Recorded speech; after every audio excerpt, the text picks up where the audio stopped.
For sure.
Taxes was paying the price. Lost God.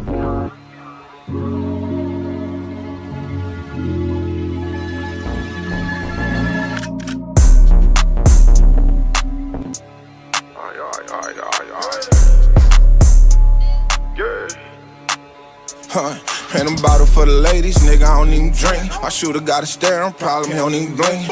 Like it's October, I'm wearing out the pink. Take her home, slut her out, nut on the meat. Wanna party with a superstar. She just wanna party with a superstar. I ain't no superstar, baby know that I'm a hood star. I'm the one that's pulling up in all them foreign cars. When it come to all this money, I'm a Bogart. It's $250,000 in this go yard. She gon' fuck with Mike J, she tryna go far.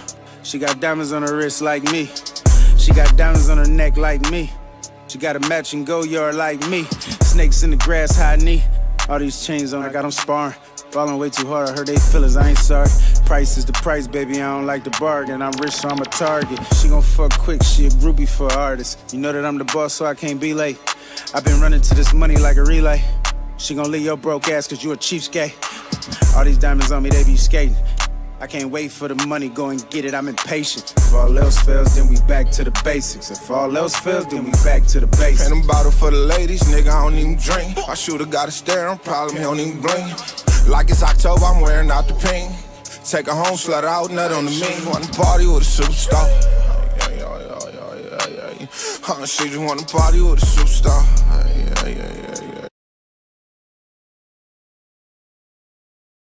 What's the big old deal? What's the big old deal? What's the big old deal? You know where you at.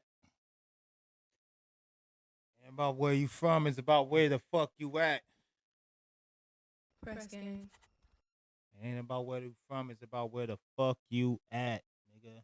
No cap, nigga. You know what that is, nigga. You know what that mean, nigga. Welcome to the motherfucking show, nigga. Welcome to the show. Play my shit, man. I gotta play some shit to get it started. Where my shit at, man.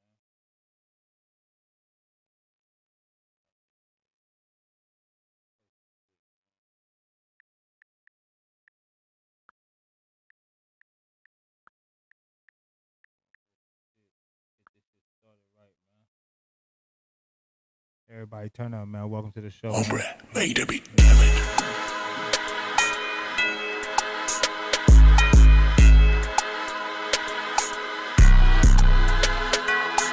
Pocket full of drugs, I bought bars in this bitch.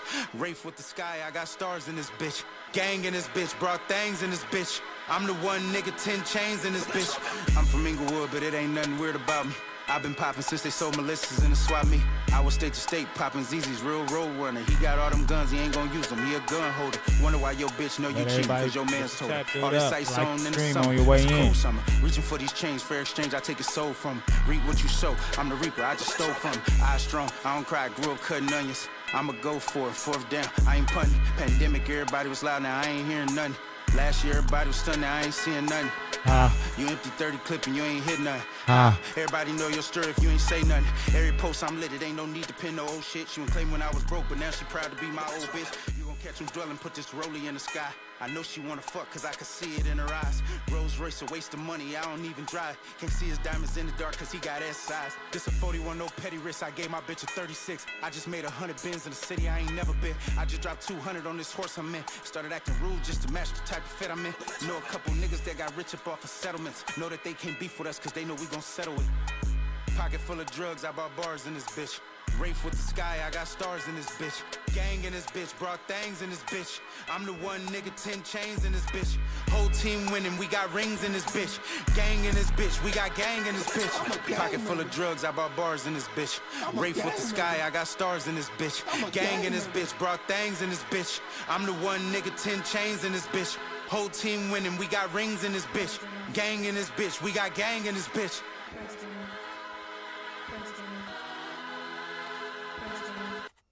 Yeah. Yeah. In case you don't know, now you know, nigga. You here with the press gang, nigga, and we going crazy. Some more of it, not enough of it, nigga. Just so you know, You missed last night. Late show was a great show. The late show was a great show. You missed it. You missed out, gang. They say Lil Durk's situation keep getting worse. I ain't even heard shit about Lil Durk. Let's see what's going on with Lil Durk. Turn it down.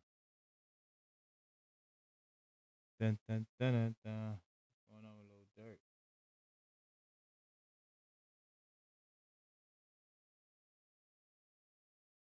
So Lil Durk, nigga.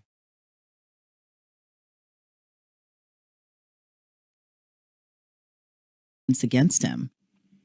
I expect his trial to more than likely be months long. You know, it could take anywhere from a month to a few months. I think it was a good move on the defense end to adjourn the trial out so that they can get through all of the discovery.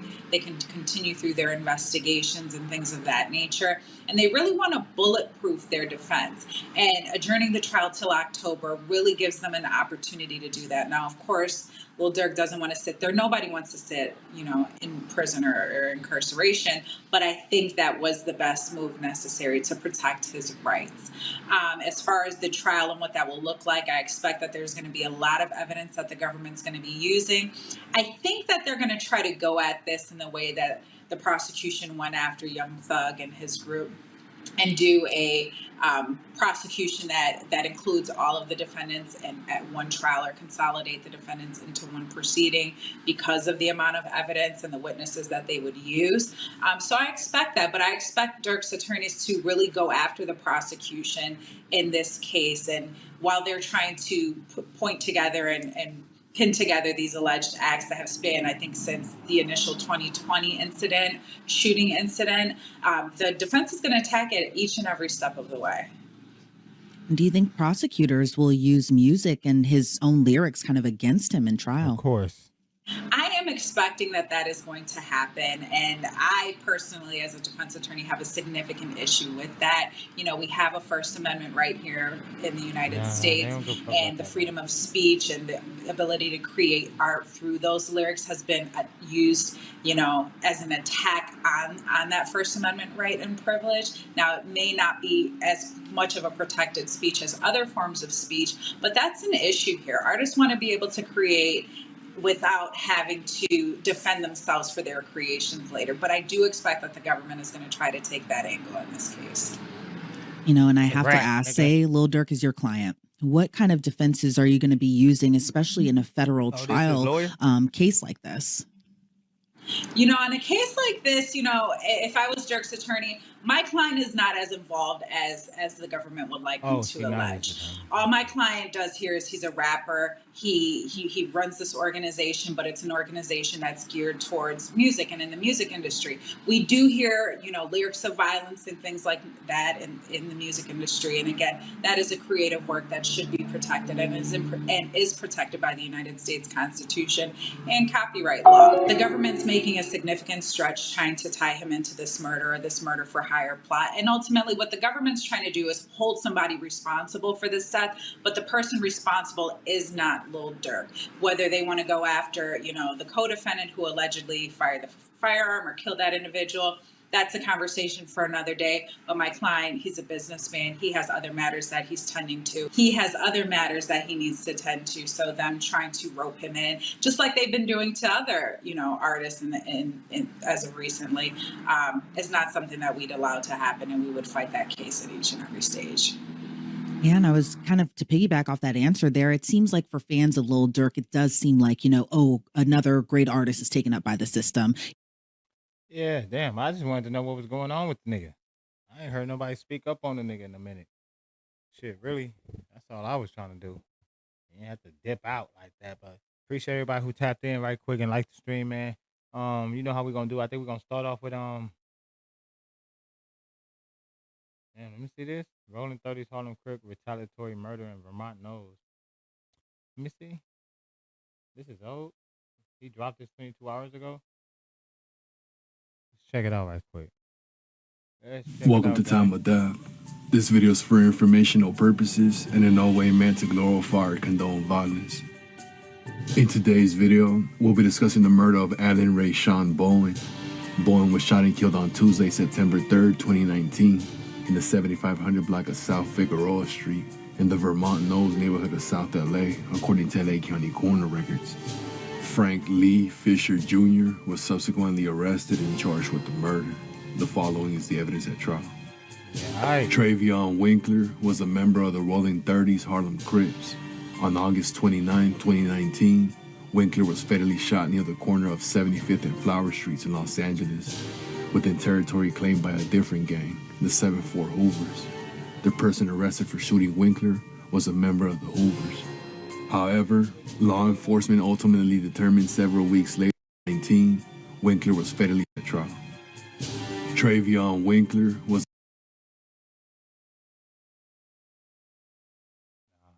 I don't recognize him. A member of the Rolling 30s Harlem Crips.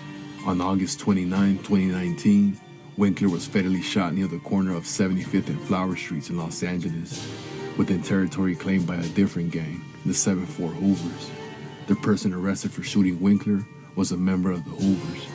However, law enforcement ultimately determined several weeks later that the murder was not committed at the direction of or for the benefit of the Hoovers. LAPD Detective Patrick Howell testified that it appeared to be a crime of opportunity, during which the perpetrator attempted to take a large sum of money from Winkler. At the time of Winkler's murder, LAPD officer Chad Scott was assigned to the Southwest Division Gang Enforcement Detail. His duties included monitoring the activities of the Rolling 30s. Defendant Fisher was a member of the Rolling 30s. A few hours after Winkler's murder, Officer Scott went to Martin Luther King Jr. Park, a Rolling 30s stronghold. He encountered a large number of Rolling 30s, more than a normal given day. Officer Scott testified that the Rolling 30s in MLK Park were aware that Winkler had been killed in LAPD's 77th Division, which included Hoover territory. Several young Rolling 30s members kept throwing around the term snoover, which Scott testified was a derogatory term for members of the Hoovers. Although the Hoovers and the 30s didn't share territorial boundaries, Officer Scott testified they were rivals because the Hoovers don't align with either the Crips or the Bloods and consider themselves everybody killers. LAPD Detective Scott Farmer testified about surveillance video footage taken on September 3rd, 2019 that was introduced into evidence. Video from MLK Park showed Rolling 30s gang member Kevin Green arriving in a Jeep Compass Trailhawk around 5:14 p.m. on September 3rd, 2019. The white Jeep had several distinctive features, including a black roof, a black stripe on the hood, and black trimmer on the wheel arches. Defendant Fisher arrived at MLK, including a black roof, Jeep Compass testified about surveillance video footage taken on September 3rd, 2019 that was introduced into evidence. Video from MLK Park showed Rolling 30's gang member Kevin Green arriving in a Jeep Compass Trailhawk around 5:14 p.m. on September 3rd, 2019. The white Jeep had several distinctive features, including a black roof, a black stripe on the hood, and black trim around the wheel arches. Defendant Fisher arrived at MLK Park around 5:38 p.m. in a red-colored Chrysler Aspen SUV. He was wearing a white shirt, black sweatpants with a white mark on the left leg, and black shoes with large white lettering on the sides. Surveillance video showed defendant walking toward the area of the Winkler Memorial. Surveillance video showed defendant Fisher and Green walking to the Jeep around 9:29 p.m. Defendant got into the driver's seat and Green walked around to the passenger side. Defendant was still wearing a white shirt. Another person, whom Detective Farmer identified as Rolling 30's member Liddell Hurd, got into the front passenger seat, got out and walked away, and then came back a few minutes later. Footage from earlier in the evening showed Hurd was wearing a dark-colored t-shirt with an A on it, gray sweatpants, and black and white shoes. When he got into the Jeep, however, he was wearing a black hooded sweatshirt over the same gray sweatpants and black and white shoes. Based on his review of the footage, Detective Farmer did not believe that Green or anyone else was in the Jeep when defendant and Hurd began to leave. The Jeep left MLK Park around 9:35 p.m., making a right turn onto eastbound 39th Street. Video clips from numerous surveillance cameras and LAPD poll cameras showed what Detective Farmer testified was the same distinctive Jeep driving from the area of Slauson and Hoover to a liquor store on 76th Street in Figueroa, about 1.5 blocks from where Winkler was killed. Surveillance video from the liquor store showed victims Bowen and TV walking across 76th Street in Figueroa around 10:29 p.m. The video also showed a white SUV with a dark roof and black trim around the wheel arches driving south on Figueroa. The SUV turned right onto westbound 76th Street, and the victim and TV entered the liquor store. An SUV with similar features drove east on 76th Street shortly thereafter. Detective Farmer testified the SUV's new direction of travel was consistent with the path of travel that the victim and TV walked as they were walking into the liquor store. At 10:32 p.m., the victim was standing outside the liquor store, apparently waiting for TB, who was still inside. At 10:33 p.m., two people wearing hooded sweatshirts approached the liquor store on foot. One of them was wearing dark-colored pants with a Nike swoosh on the left leg and shoes with the word Air spelled out on the side. After TV exited the store, Detective Farmer testified the person with the Air shoes appeared to have produced some sort of firearm and pointed it at TV. Nigga, if you're gonna do a drill, those is not the shoes to be wearing, nigga. That's cool. Those is not the shoes to be wearing. The other person in the hooded sweatshirt, who was wearing gray sweatpants and shoes with a white toe cap, was also holding a gun. At approximately 10:34 p.m., a muzzle flash came from the latter person's gun, and the victim collapsed backwards onto the sidewalk. TB went back inside the liquor store, and the two individuals in the hooded sweatshirts fled eastbound on 76th Street. TB emerged from the liquor store at approximately 10:36 p.m. and walked southbound on Figueroa. Miss Alvarez, whose boyfriend was a friend of TB's, testified that she lived a block away from the liquor store. On the night of September 3rd, 2019, TB banged on her door frantically. He was crying and threw himself on the floor. Miss Alvarez testified that TB told her they killed Nobody said bless me or nothing. Y'all ain't shit. them. TB also told her that TB said this is Hoover Street when he came out of the store, and then after that, the people started shooting, and he ran towards her house. On cross-examination, Miss Alvarez said that TB told her some N-words from Harlem shot and killed the victim. LAPD officers responded to a call about a shooting at the liquor store. The victim was lying on the ground unresponsive and apparently dead. A small folding box cutter was next to him, as were expended cartridge casings. A deputy medical examiner opined that the victim died of multiple gunshot wounds. One gunshot wound entered the victim's shoulder, traveled through his lung, and lodged in his spine. Another entered through his back and passed through mostly soft tissue. A third struck his forearm. A deputy medical examiner opined that the manner of death was homicide. The officers who responded to the scene immediately canvassed the area for surveillance video. They ultimately collected approximately 50 hours of video from a broader area, as discussed above. Detective Farmer noticed the SUV in the liquor store video, used Google to determine the make and model, and used data from license plate readers to determine if the SUV was a rental. On the morning of October 24, 2019, the LAPD executed a search warrant at defendant Fisher's apartment. Defendant was not present. Police were looking for Nike sweatpants and Air shoes, both of which they found in defendant's bedroom. Detective Farmer testified that the recovered sweatpants and shoes were consistent with the pants and shoes seen on surveillance video at MLK Park that defendant Fisher was wearing, and with those worn by one of the individuals who was at the liquor store on September 3, 2019. On January 11, 2023, the DA charged defendant Fisher with murder, attempted murder, and unlawful possession of a firearm by a felon, including multiple allegations. Following the trial, the jury found defendant guilty of first-degree murder.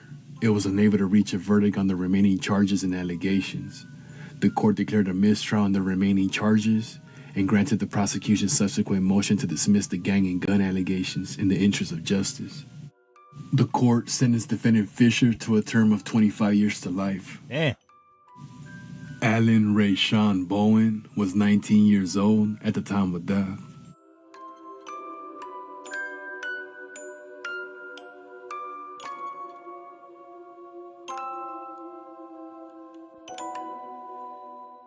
That's crazy.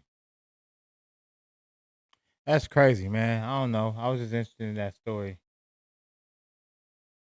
Felt like I knew some people. But anyway, though. What's the word, man? I know y'all done came and went, nigga, 5 people, but shit, fuck it. Hopefully they'll come back, shit. You know what I'm saying? Sometimes I gotta get into the shit that I like sometimes. Sometimes I be, like, interested. I be finding these stories as we're on live most of the time. Y'all know that. So, a lot of shit I be discovering first. If I made more clips and put out more clips, I'll be like a whistleblower out this motherfucker. A lot of the shit I be discovering. No cap, man. Shout out to everybody who showed up, like the stream on your way in, man. You know who I am. You know who I be, nigga. I'm Presto97, nigga, and this is PresGang TV. Make sure you subscribe to here and to me on Kick. I'm working on Kick. I'm trying to get the numbers up on Kick. So if you subscribe here, make sure you go follow me on Kick as well. Cause I'm doing a lot more shit on Kick. I'm trying to get I'm a little more loose pause on Kick though. Like, feel me? You know, YouTube, you can only do so much. So I'm ready to talk about it. Kendrick done swept the Grammys.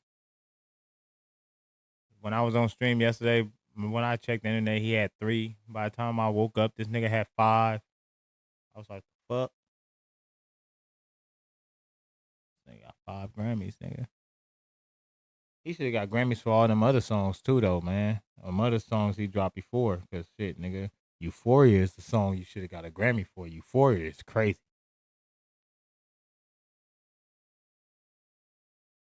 No cap. Euphoria is crazy.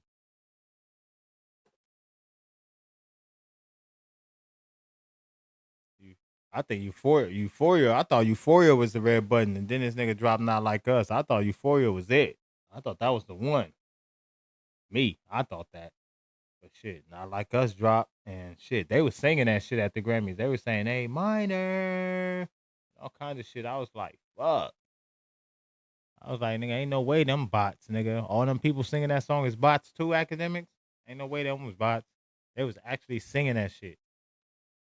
Yeah, though, man. Anyway, though, man, it's Money Monday, man. So you know what we doing, man. $2 TTS, $3 song play, video reactions. You can either cash at me or you can use the link in the description or in the bio. I'm actually about to put the link in the chat. So if you ain't got the link yet, man, you know what I'm saying? You know what to do. You could donate just to show some love. You could donate to have your message read out loud. That's text to speech. If you don't know, my computer will read out your message out loud.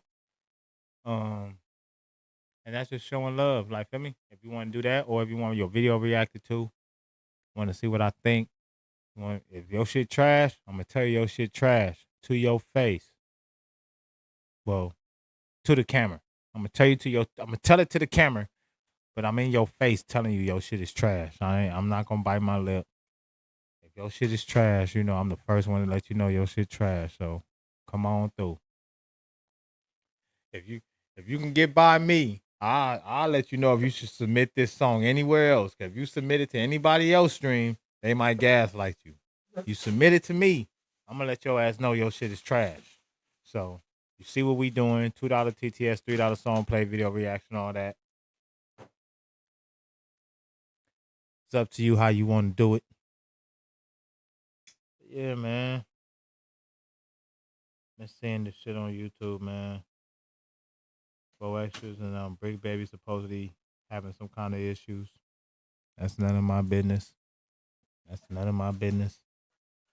I'm not going to talk about it. I just mentioned it just so y'all know I'm aware. Adam 22 went on the Apollo and pretty much said, you know what I'm saying? He pretty much sounded like he was open to a reunion with everybody that left. That's the T-Rail, Smack, AD, and everybody, you know, the fake community world. That's none of my business. That's none of my business. I just thought I'd mention it so y'all know I'm aware of what's going on. Oh, yeah. The nigga that whack 100 and loose cannon beat up at No Jumper. He's been exposed like 2 or 3 times as being a fraud. So he pretty much had no business being up there. I don't know if, you know, I don't know if he deserved to get his ass whooped and then strip asshole naked and had the gun stuck to your head. I don't know if all that was called for, but as I always say, that's none of my business. That's none of my business. I just mentioned it just so I let y'all know I'm aware of what's going on the YouTube streets. Yeah, you know, there's limits to how far I'm gonna comment on some shit. You know what I'm saying? I'm not one of these LA niggas trying to beef with another LA nigga who's making content. Like, no, nigga. No. I know what's going on, though. I know a lot of these niggas. Like, trust me. I'm tapped in with a lot of these niggas. So I be like, I have no dog in the fight, man. I did see Munchie B and Spider Locust beefing too. Based on some, I think it's kind of based on some old content people was bringing up about Spider Loc and saying that Munchie B checked him a couple times, and Spider Loc being an older crip that he is, you know what I'm saying, somewhat like myself, he, you know what I'm saying, don't like, you know what I'm saying, to feel or nobody that had a perception of him getting checked or corrected. So understandably, he's gonna refute that statement or refute that thought. So it's a natural back and forth. Munchie B's running content, Spider's running content. That's none of my business. As we always do over here. That's none of my business. I just know that's what y'all like me to start off talking about. But y'all want me to bash somebody. See, the whole thing with YouTube is you get far on YouTube fast if you bash another motherfucker. You get on here and talk bad, especially if you talk bad about another black man. Oh, if you get on here and down another black man, they gonna shoot your shit up to the sky. They gonna run your page up. If I got on here and dissed anybody that's somewhat my complexion or somewhat operates in the realm I operate, this page will be at a 10,000 views.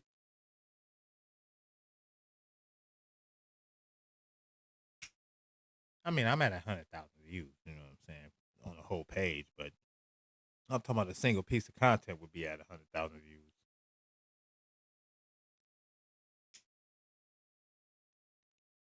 Not that dude, man. All I gotta do is be me. Stay true to me. Cause I don't want to get on here and just fake and act like something else, man. I try to be me. I could easily get on here and be tough. That's me too, but who want to be tough on the internet? Like, I'm old, like, feel me? I'm like 40, yo. I know I look good, but I'm 40, yo. Like, come on now. Be tough on the internet. I come from the era before internet, when you had to be tough outside. When people knew you off your name and not off your social media handle. People knew you by name outside. So only be me, man. That's the thing that kind of interests me too. These older niggas that be banging, they get on the internet, and now you done got out the life for the most part. You done married, you done had kids, your kids done graduated high school. A lot of these niggas, some of their kids done graduated college, got kids of their own and families of their own. And then now you choose to rejuvenate that type of energy, but you want to do it on the internet, not in the street. That's crazy.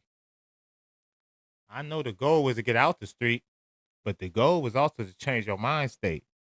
Not supposed to just get on the internet and try to be. Like, who are we preaching the rules to? If you're from the West Coast, you know the rules. You're raised in the rules. You know the regulations. You know the code. Who are we teaching it to? The Texas niggas? They operate on a whole nother spectrum. Who we teaching it to? The New York niggas? They got their own politics. So who is we really trying to teach the code to? Who are we really trying to prove? Like, niggas get on here and be adamant. Like, be like, I want to prove that WAC 100 ain't real. Like, I feel you. I guess, like, you know, I kind of feel you. Like, I seen a tweet, an old tweet by Nipsey, and the tweet said some shit like this: laws niggas should live by. And he said, number one, keep another man's name out your mouth. It's an old Nipsey Hussle tweet. Laws niggas should live by. Keep another man's name out your mouth. Now, I get it. We content creators. We call ourselves new media. But are you really new media? I don't think this is new media if we just only talking about each other. It's like the new party line. Shout out to the ones on the West Coast that do media. You got Gina Views, DJ Head, even AD. They do media over there for the most part when they're not beefing with Adam. They do media. They do interviews back on Fig. They do media. They report the news. They do back on Fig. Like, feel me? It's the shit to me when niggas is on here arguing, bro. About shit only niggas in the West Coast really understand. And then you got this person, that person chiming in and making the situation worse. And now niggas is trying to pull up and beef and drop pins and locations and shit. And niggas is getting backdoored and pulled up on. Y'all think this shit ain't happening. This shit is really happening out here. Shit is really happening out here, bro. Shout out to everybody that make good content, bro. Shout out to everybody that don't feel the need to bash another motherfucker to get the views, to talk crazy about the whatever. Listen, one thing I was watching Boexers say, like, he's not about to sit down with no enemies and talk about a homie. Nigga, why sit down with anybody and talk about anybody, nigga? Like that, nigga. Like, if you know the person. That's my thing. Like, if you know the person or have some kind of relationship with the person, or you operate in the same realm with somebody, why you gotta bash them?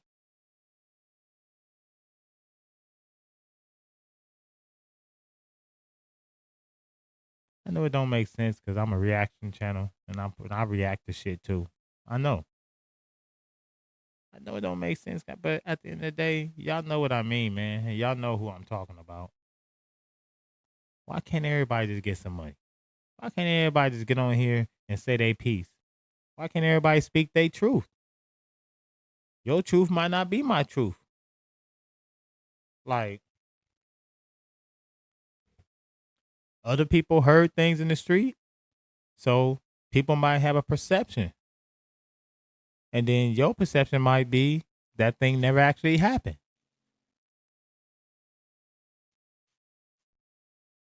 At the end of the day, everybody's allowed to have a perception. You could be like, you can only change those that's willing to change. You can only change the minds of those who's willing to listen.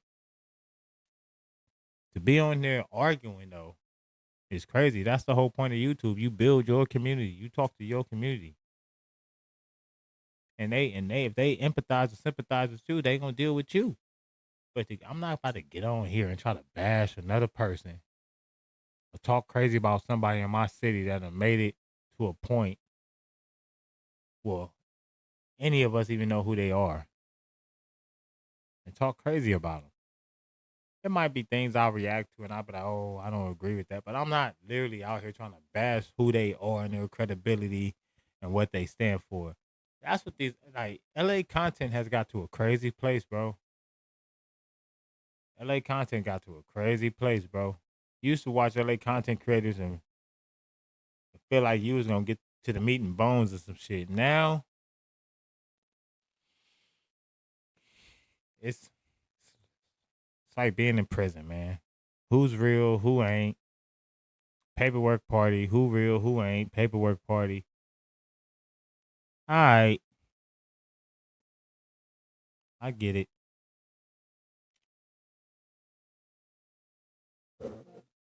But ultimately, like, who are we all proving this to? 'Cause all we doing is making the West Coast look bad.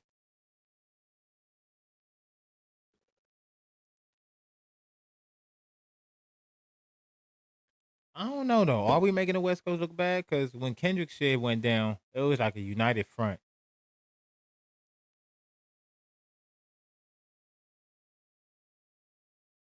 When the Kendrick and Drake shit went down, it was like a united front against everybody else talking shit about the West Coast.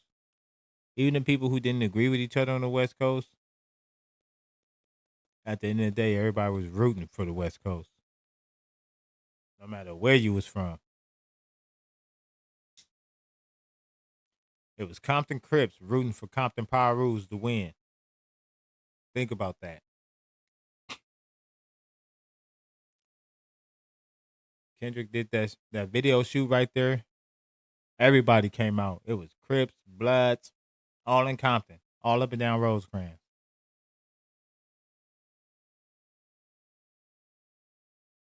So I guess when, I don't know, like Pac said, we might fight amongst each other, but I promise you this, we will burn this bitch down, you get us pissed to live and die in LA. We might fight amongst each other, but I promise you this, we'll burn this bitch down, you get us pissed, nigga. And I guess that remains true today.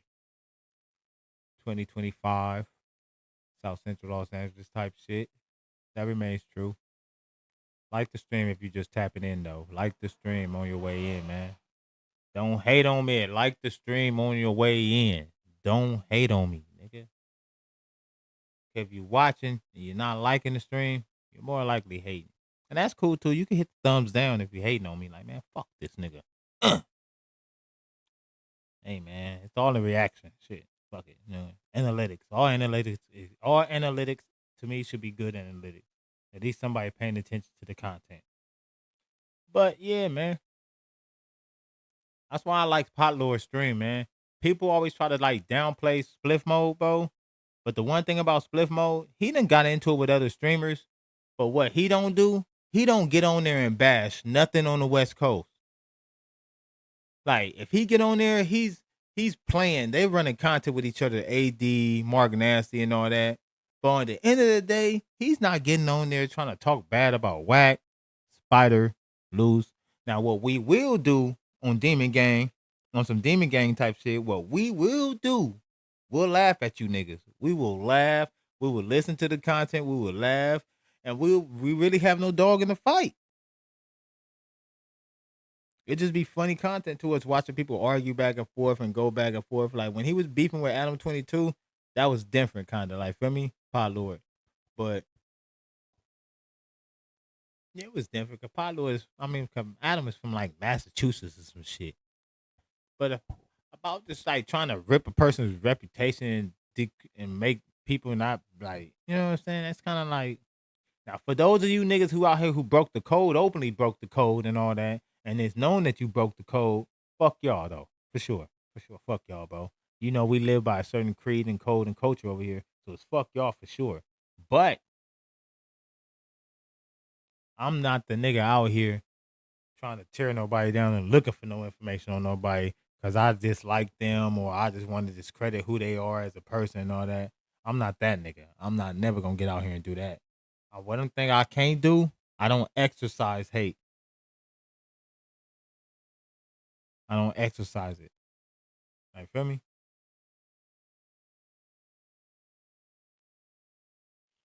Hate is like a bad disease, bro. That shit grow. I'm not gonna feed it, bro. I'm not gonna feed my hate for nobody, bro. If somebody did something to me nowadays, at my age, if you did something to me, bro, I'd be like, you know what I'm saying? I learned how to put things in, like, what's it called? A power of discernment. Like, I asked God for the power of discernment for me to, like, kind of like leverage it out. Just leverage shit out. Like, man, should I whoop his ass? Should I kill his ass? Give him a pass. A lot of times, you could give a nigga a pass. You ain't whooping their ass. You know, feel me? I ain't gonna whoop your ass this time. But you just, you store it. You know, feel me? When somebody fuck you, do some fuck shit, you store it. But all that exercising hate and like that's some like soap opera shit. Like you sitting up in your house talking about I'm going to destroy you. You'll never make money in this town again. I'm gonna ruin his reputation. Like that's like some next level. Like you're feeding your hate, bro. I'm not about to sit around and feed my hate, bro. That's crazy. Exercising hate and feeding it and finding people to conspire against people. Like, nah, we not doing that on PresGang, nigga. We want to have good conversations. We want to have good interviews. We want to have good experiences, bro. We're going to go to some good shows. We're going to have some good experiences.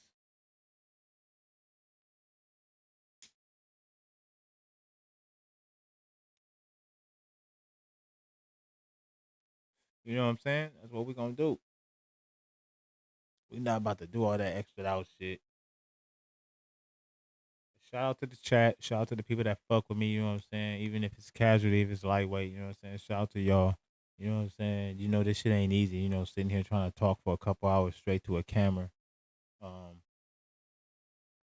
That's my new shit though too. I've been trying like to like make sure I give y'all more dialogue, like feel me? But I be studying my shit like game tapes, nigga. I be watching all my streams. I be sitting back watching that shit like game tapes, nigga. Like football players and basketball players be doing. I be watching that shit like this, nigga. Watching every time I stutter, every time I say you know what I'm saying? Like I pay attention to shit. I pay attention to my speech. I'm trying to get better though. Trying to get better. But you gotta understand, we talk a certain way when we not on the internet. So it's damn near like having to do corrective surgery on yourself, nigga. You gotta do corrective surgery on yourself, like nigga. We not like real verbal on the West Coast, nigga. Everything is real short, like real short dialogue. Where you from? Like nigga, hey, I'm going to the store, like type shit. Like feel me? It ain't really like a long dialogue. Like feel me? You be wanting to just talk. Like feel me? Unless you just, everybody got that. My bad. I'm gonna hit the damn table. But look, everybody got that talkative ass person that they be around. The talkative person from their hood that could just talk about anything all day, all the time. And then everybody got the homies that's more subtle, quiet. Like that was me. I was more subtle, quiet, not talking all the time. But you know what I'm saying? So I'm getting used to just talking to the camera. Like feel me? If I'm doing all right, go ahead and like the stream, nigga. I gotta get 10 likes on this stream, so we gonna be here for a while. We gonna be here for a while, it look like. You hit that thumb for me, though. I appreciate it, though. But I'm trying to get 10 likes on this stream, and from the looks of it, it looks like we gonna be here for a minute.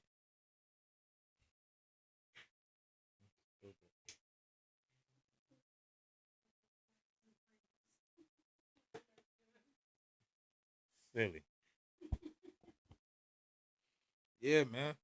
So I went to watch some street boxing today, man. I know y'all be like in and out and all that. We're gonna watch some street boxing. You know what I'm saying? We're gonna talk about the mess. I know that's what y'all love. That's the shit y'all love though for me. When I make those clips and all that and I be making fun of people and shit, that's the shit people love for me though, man. And that's what I do best, man. I can make fun of all these dumbass motherfuckers, man. A lot of people is really stupid. I don't know if y'all sure realize this. Like talk to your friends. Like No cap. It's nothing wrong with recognizing that some of you like some of my friends are stupid. Like straight up, like dumb. Like you ever just talk, like try to have like a long form conversation with your friend about some real shit, and the answers that come out their mouth, they be like, "What's that? What that mean? For real? That's crazy. What that mean? For real? What say it again? And what that mean? That's crazy. Like for real. Like some of my friends are stupid. It's okay, man. It ain't their fault. It's just like for a long time they made it okay to be stupid in this country, bro. And then it was like they made it like they shamed you if you called somebody stupid. Like nigga, they start calling this shit bullying and shit. Like damn, nigga, like cuz it's stupid. Like no bullying in school. Like yeah, I know. Only reason you can't bully a nigga at school now is because them white kids start shooting shit up. Before them white kids started shooting shit up, nobody gave a fuck about like a bully. You seen a bully in every sitcom on TV. You seen a bully in every form of cartoon. A bully was regular. Like a playground bully. You seen it in every comic book, every cartoon, every sitcom, every movie. A bully is like a childhood rites of passage. Like everybody gonna encounter a bully, or they're gonna be a bully or a sort. Some kids has just always been bullies. Like feel me? Now they shamed you. Like feel me? Not saying bullying is good, but I'm just saying like bullying wasn't a problem till white kids started shooting shit up. That's all I'm gonna say. And that's just the truth. Bullying wasn't a problem till white kids started shooting that shit. Before you went to a black school and you got bullied and you told somebody, you better go home and tell your brother, sister, and your parents or somebody, and they gonna come up there and fight for you. Otherwise, your ass was just getting bullied at school. That's if your peoples was like that though. Because if your people wasn't like that, your ass was just getting fucked up. On my mama. Your people is like, you go home and tell your people, I'm getting bullied at school. You know what your people will tell you? They'll tell you some. I don't know what the white family will tell you. The people will tell you some shit like, man, did you tell your teacher? Did you tell your counselor? That's if your peoples wasn't like that. But if your peoples was like that and you go home and you say, I'm getting bullied at school. What, nigga? Everybody was showing up to that school the next day. Everybody. Your big brother, your big sister, even if you didn't have none of them. Even if you was the only child, your mama, your daddy, somebody was coming. And they was tripping. And then you start learning in your mind like, oh, I'm supposed to trip. And they take you home and tell you next time you beat their ass, you whoop their ass. That's if your people's was like that. And the next time you get bullied, you remember your people's told you got to whoop their ass, and then you just whoop their ass. And that's just how it go. So, you know what I'm saying? Some people get stronger off bullying. Like, for me, it's like, it's like, and some kids learn how to deal with bullies. It ain't our fault a couple of the white kids got, like, you know what I'm saying? It ain't our fault. I'm just saying.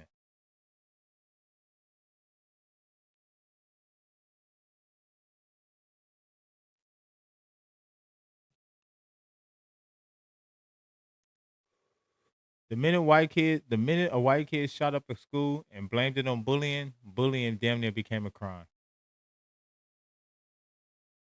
That shit damn near a crime. That's facts.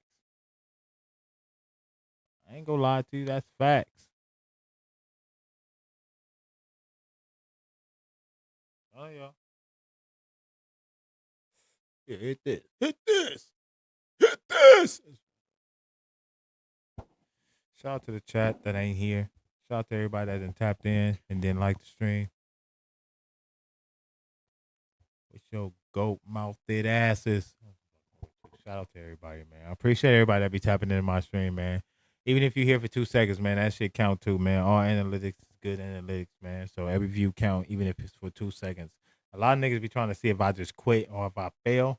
But guess what, you weird ass niggas? I ain't quit and I ain't failed. And I ain't failed because it ain't over. See what I'm saying? If I quit, then I will fail. Because if I quit, then that means it's over. So I can't quit. So I ain't failed because it ain't over, nigga. You niggas gonna learn, nigga. Mm-hmm. I'm like Jack and the Beanstalk, nigga. I'ma keep going up, nigga. I'ma keep going up on this motherfucker, nigga. Okay, man. We gonna play some music right quick, man. I'm gonna listen to that OTM again. You know, that's my shit right now. You know what I'm saying? I ain't gonna lie, I was mad at Draco when he died, nigga. When I was mad like for different. I was just mad that he came home and started a gang of beef. I ain't gonna lie, I was the one LA nigga that was mad like, why this nigga? Everybody was fucking with Draco when he went to jail. Everybody, the Bloods, the Crips, the Inglewood niggas. Everybody was fucking with Draco from Compton to Watts to Inglewood to the Valley. Everybody fucked with Draco before he went to jail. He caught that case. That was cool. He beat the case. That was like, feel me? Even though he had fades in there going with the Inglewood niggas even while he was in there, even though he beat the case, he could have came home and kept everything smooth. Everything. Could have came home and kept everything smooth. What'd he do? Came home dissing the whole city. It's one thing to diss the hood, but you gonna diss the whole city? That put everybody in a weird place, bro. That put a lot of people in a weird place. Even people that was already fuck with him that did songs with him. Now you put everybody in a weird place. How a nigga gonna go against this city? How you gonna make a nigga go against this city if he from Inglewood? Even if he fuck with you. Come on, bro. That's crazy. That was just a bad move, man. It was a bad social move as far as being in LA, but it was just a bad business move, bro. That was just bad business, bro. Like, if we really talking about the bag and you been locked up for 4 years and I mean, I don't know, bro. You give a nigga who been stealing all his life a couple million as soon as he come home. Appreciate you, IBR Studio, for subscribing. You give a nigga a couple million for after he done been down for 4 years for some shit he's allegedly really didn't do. I mean, he gonna pop his shit. And like, feel me? I'm home, you bitch ass niggas. You know why you wanted me gone, nigga. I'm here, I'm richer than you, I look better than you, I'm fly than you, I'm living, look good, better living. Like, yeah, I'm gonna pop my shit too. I get it. But like, when he dissed the whole city, man, that like took it to the next level and it was like crazy. That was crazy. Shot a video for it too. That was crazy. But this is OTM. These niggas I really don't like that much. I always say that because 99.9% of their songs that I've heard I always call trash. There's one other song they got that I actually like. And it's called Fall in Love. That shit kind of hard. I like the beat. I like the cadence. It go crazy. Now I could tell these niggas got their own sound, even though it's heavily influenced by Draco. But before, I say it on every platform when I play this song. Before, when I listen to their songs, it sounded like they was mimicking Draco.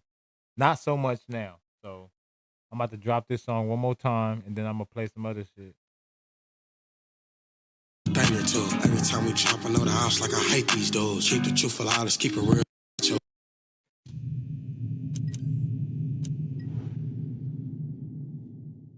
Take a look at yourself, you see a bitch, don't you? Watch my ops close, watch my friends closer. Tongue kissing, rubbing on each other, I got two fatties. Cold as a bitch, no, I don't recognize these new faces. I be thinking, what would Jamion Davis do? What would Draco do? I know a thing or two. Every time we chop, I know the ops like I hate these dudes. Keep the truth alive, let's keep it real. We made that shit for real.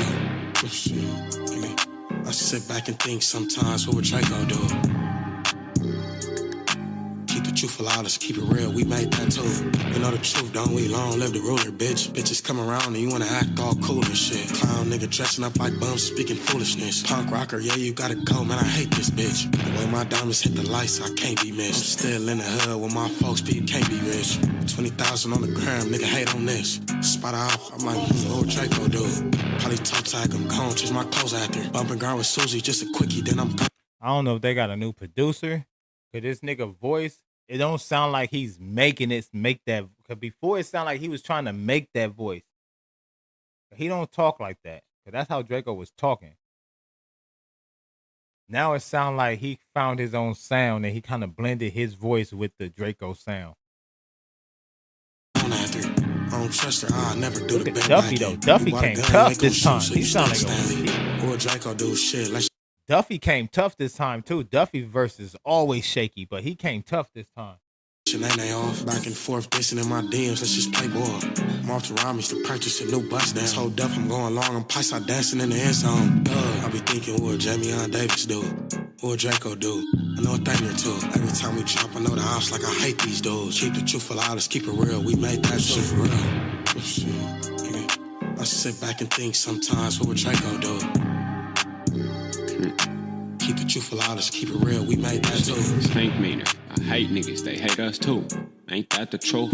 What would Draco do? Shut the block down, pull up tripping, abusing the coach. Shoot a slime, trying to catch a hat, I'm trying to catch one too. Keep the truth alive, that came from us. Double up my money, Draco showed me how to run it up.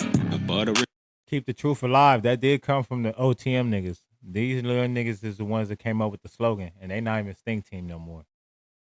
Ralphie fucked up the business. I think Ralphie fucked up. Listening to this song now, I'm like, oh, these niggas might be a problem. I think Ralphie fucked up. Ralphie, I think you fucked up letting these niggas go, bro. Because out of all the Stink Team music I done heard in the last year and a half, this is the best song I've heard from anything that then came even out of that camp. Even from Rimble. Rimble ain't been dropping nothing crazy.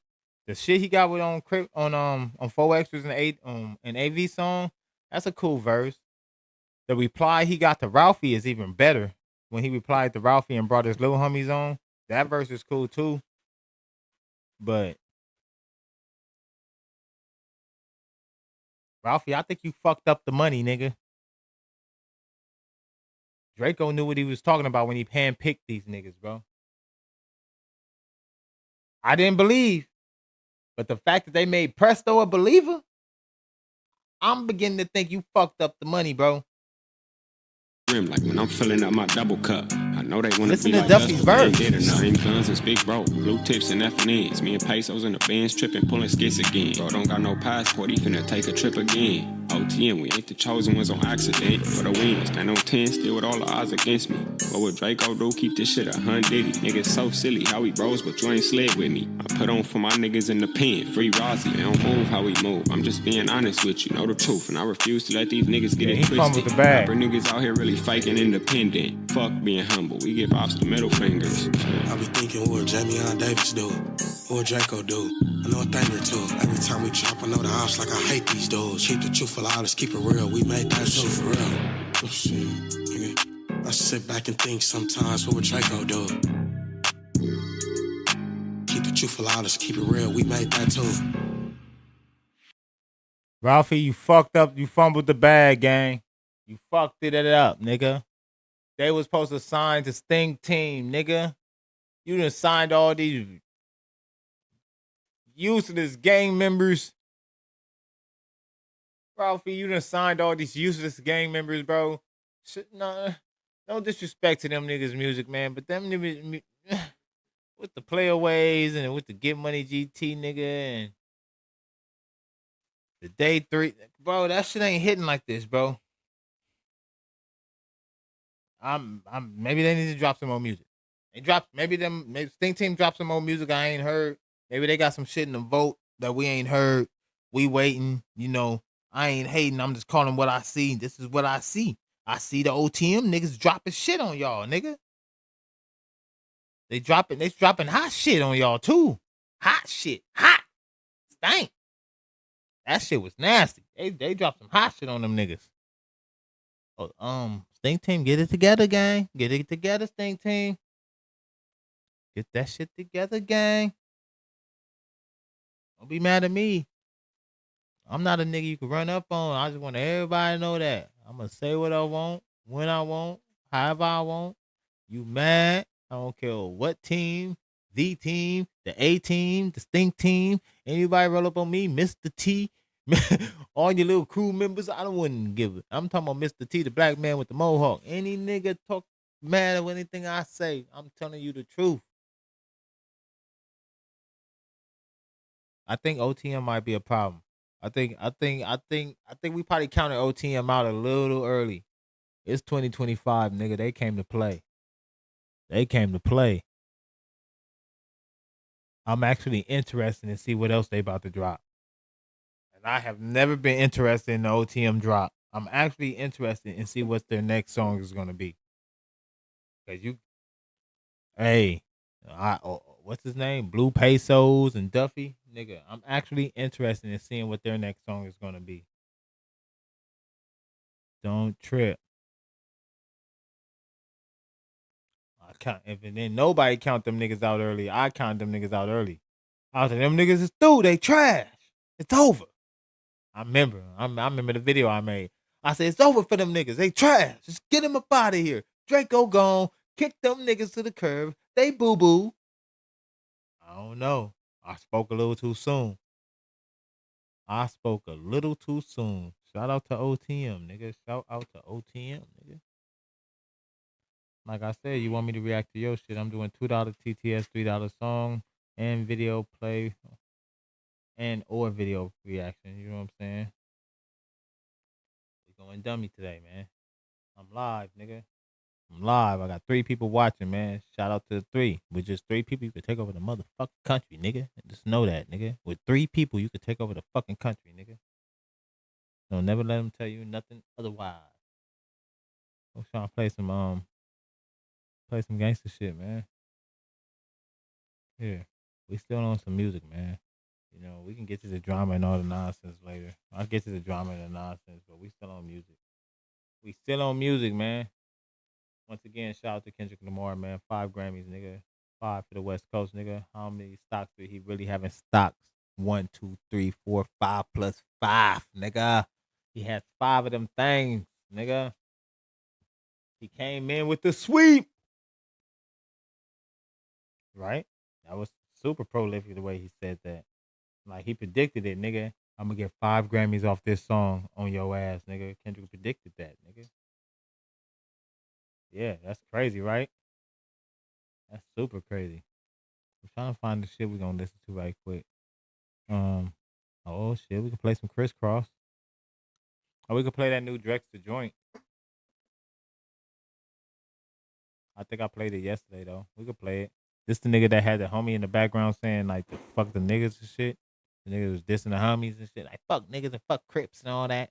Maybe in the little video. And then everybody went big on him. Play his song.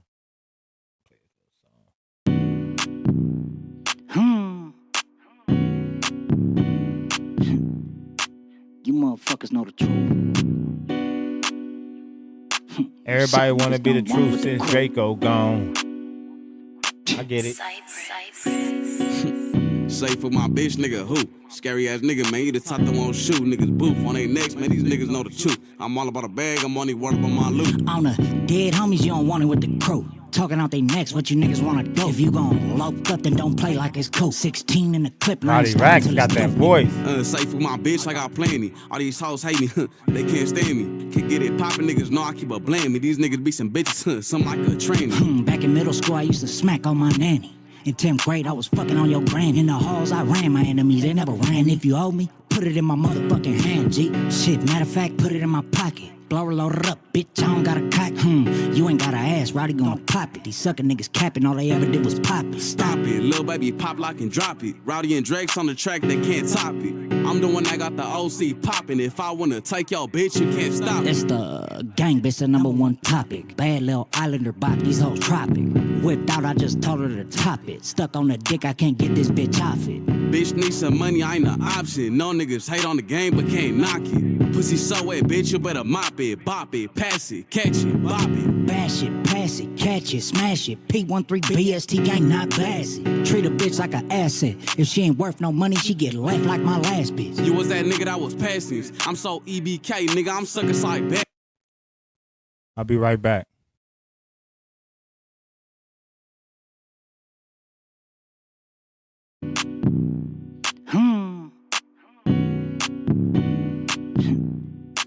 You motherfuckers know the truth. You sucker niggas don't want it with the crew. Safe for my bitch, nigga, who? Scary ass nigga, man, you the type that won't shoot. Niggas booth on their necks, man, these niggas know the truth. I'm all about a bag, I'm only worried about my loot. On the dead homies, you don't want it with the crew. Talking out they necks, what you niggas wanna do? If you gon' lope up, then don't play like it's cool. 16 in the clip, and I ain't stopping till it's through, nigga. Safe for my bitch, I got plenty. All these hoes hate me, they can't stand me. Can't get it poppin', niggas know I keep a blame me. These niggas be some bitches, some like a trainer. Back in middle school, I used to smack on my nanny. In 10th grade, I was fucking on your grand. In the halls, I ran my enemies, they never ran. If you owe me, put it in my motherfucking hand, G. Shit, matter of fact, put it in my pocket. Blower loaded up, bitch, I don't got a cock. You ain't got a ass, Roddy gonna pop it. These sucker niggas capping, all they ever did was pop it. Stop it, little baby, pop, lock, and drop it. Rowdy and Drake's on the track, they can't top it. I'm the one that got the OC popping. If I wanna take your bitch, you can't stop it. That's the gang, bitch, the #1 topic. Bad little islander bop, these hoes tropic.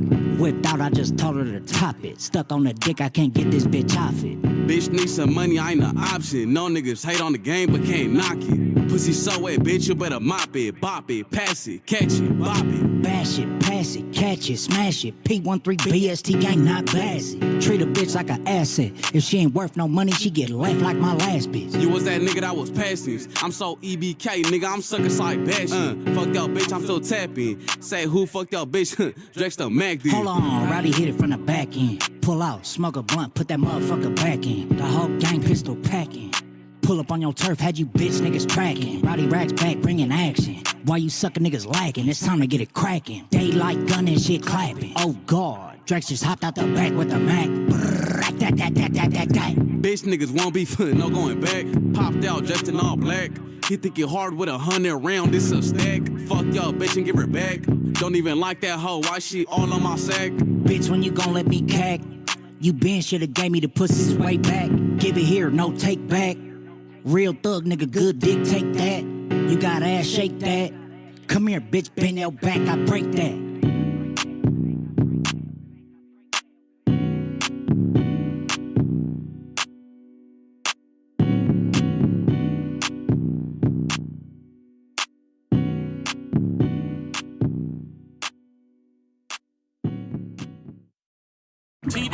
Yeah.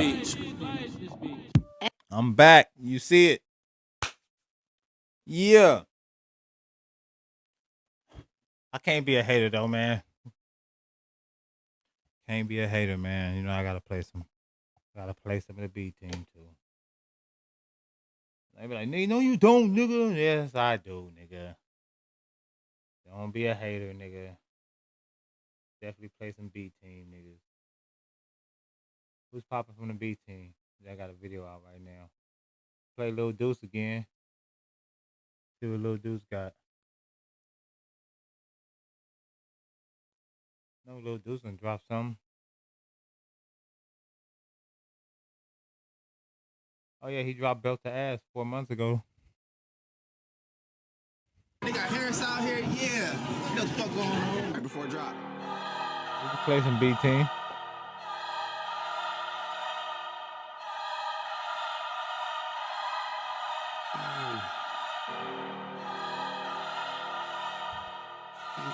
First eye contact, got bang line. It's your time. Can you tell me if you're gonna slide? It's cross finger, baby. Hey, it's wartime. Can you tell me if you down to slide? You ain't gotta ask. First eye contact, I bang mine. Shoot it up. Park, baby, I got hang time. Don't come over here playing. All my dogs do homicides. Body. Bitch, we know to put a skit first. Jammed on the last play, he got whooped. He should've made it work. Dumb nigga. Fuck her face and then I'm done with her. Cut my last hoe off cause she done let a bum in her. Evil twin. Blocky switches like her booty stain. We been putting belt the ass. I'm Clark and Mr. Booty Tang. Switch it up. Two bad bitches and they thick as fuck. But I've been getting weight off so I got Deuce Flame in the video. I pay cash but where the roof go? I know he doing bad. Buddy broke but where's Tooth go? Check the stash. Hey, no cap, Lil Deuce go crazy, nigga. Lil Deuce go crazy. He didn't want to sing that. I'm outside. Out here, yeah. You gotta run this back. This go crazy. Put this on the big screen. This go crazy. Wait, let me see. Who's that?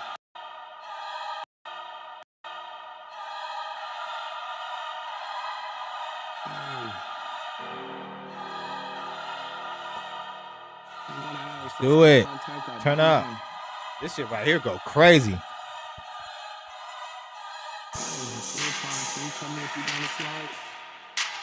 This go stupid. Don't be acting like the Bloods don't got no good songs too, nigga. Y'all be hating if you lying. Can you tell me if you down to slide? You ain't gotta ask. First eye contact, I bang mine. Shoot it up. Park, baby, I got hang time. Don't come over here playing. All my dogs do homicides. Body. Bitch, we know to put a skit first. Jammed on the last play, he got whooped. He should've made it work. Dumb nigga. Fuck her face and then I'm done with her. Cut my last hoe off cause she done let a bum in her. Evil twin. Blocky switches like her booty stain. We been putting belt the ass. I'm Clark and Mr. Booty Tang. Switch it up. Two bad bitches. Booty Tang. But I've been getting weight off so I should pick these bitches up. New cool. I pay cash but where the roof go? I know he doing bad. Buddy broke but where's Tooth go? Check the stash. I brought choppers to the studio. Told my engineer to load me up before I let it go. 100 cash. Rubber bands the richest in my city. I done got it for D-load. Now tell him come and get it with me. Come and ski. I can get it by the slope. He ain't even get his body bag. He got him on the road. That's my dog. If he wanna slide, he ain't never tell me no. If she don't wanna fuck, okay, it's time to go. I be chillin' with a vibe on the island somewhere low. Still got me smacked. I just paid the price of roll. It's wartime. Can you tell me if you down to slide? You ain't gotta ask. First eye contact, I bang mine. Shoot it up. Park, baby, I got hang time. Don't come over here playing on my dogs do homicide. It's wartime. Can you tell me if you down to slide? You ain't gotta ask. First eye contact, I bang mine. Shoot it up. Park, baby, I got hang time. Don't come over here playing on my dogs do homicide. Big team, bitch. Trophies. They going crazy. That went crazy. See? Don't even lie. Let's play Mike J and Lil Deuce. Mike J got one with Lil Deuce too. My shit. Hey, say it. I gotta play this.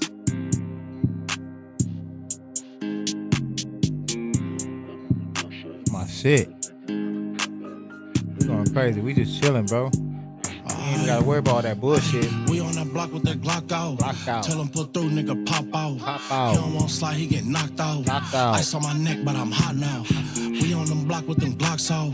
Tell him pull through, nigga, pop out. He don't want slide, he get knocked out.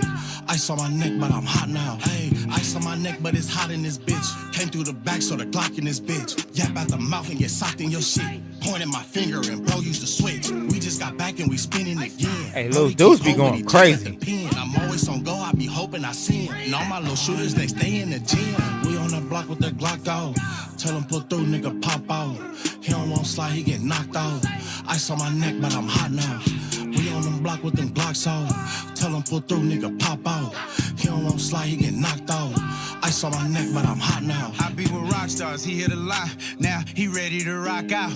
We don't do drive-bys, only do walkers. Told my young niggas to hop out. My youngin', he 13, he just caught a body. He still go to school, he ain't dropped out. We steppin' on shit and we standing on shit. If they beefing with us, they can't hang out. This Blackout 300, it aired the whole scene out. He shot in his back, blew his back out. Watch what you say out your mouth, tryna chase you some clout. This is what you is not about. I got a Glock, he got a Glock, but the difference is I got my Glock out. He try to up it, but didn't wanna bust it. That got him knocked off. We on the block with the Glock out. Tell him pull through, nigga, pop out. He don't want slide, he get knocked out. Ice on my neck, but I'm hot now. We on them block with them Glocks out. Tell him pull through, nigga, pop out. He don't want slide, he get knocked out. Ice on my neck, but I'm hot now.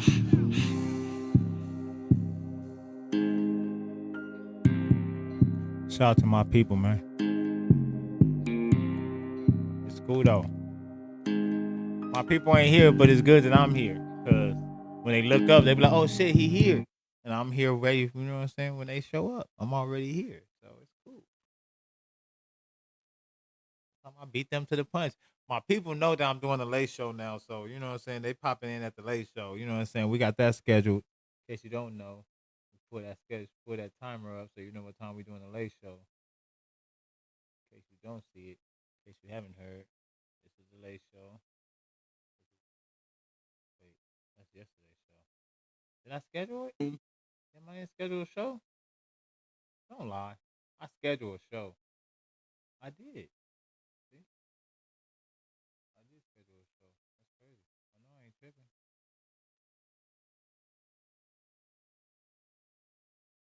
Yeah. Oh, okay, you gotta go right here. Yeah, see? There you go, y'all. There you go. No cap. Told y'all. No cap, nigga. We doing that in a minute, nigga. You not aware, you not knowing, nigga. We doing that in a minute, nigga. Don't trip. You see what it is? Episode 7, nigga. Episode 7.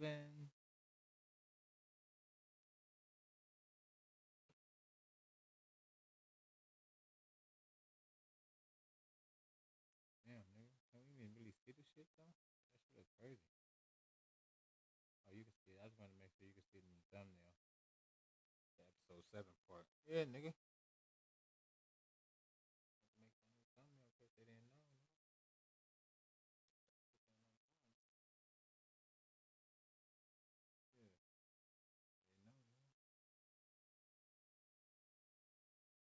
Episode 7 coming soon, nigga. Tonight, nigga, 9 p.m., nigga. Tap in. Don't be late. Nigga, be great.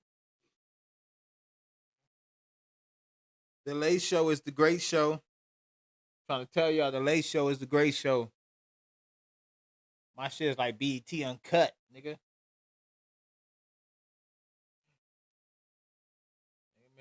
You gotta be old enough to remember that BET Uncut, nigga. It ain't one nothing but ass and titties on the late night. Ass and titties on the late night. No cap, nigga. BET Uncut, nigga. You just wake up and just see some crazy shit. Don't go to sleep trying to watch Planet Soul or some shit. You go to sleep, you fall asleep watching Planet Soul. Watching what's that shit called? You fall asleep watching some regular shit on BT. Wake up to ass shaking. Boom. It must be your ass and it ain't your face. I need a tip drill.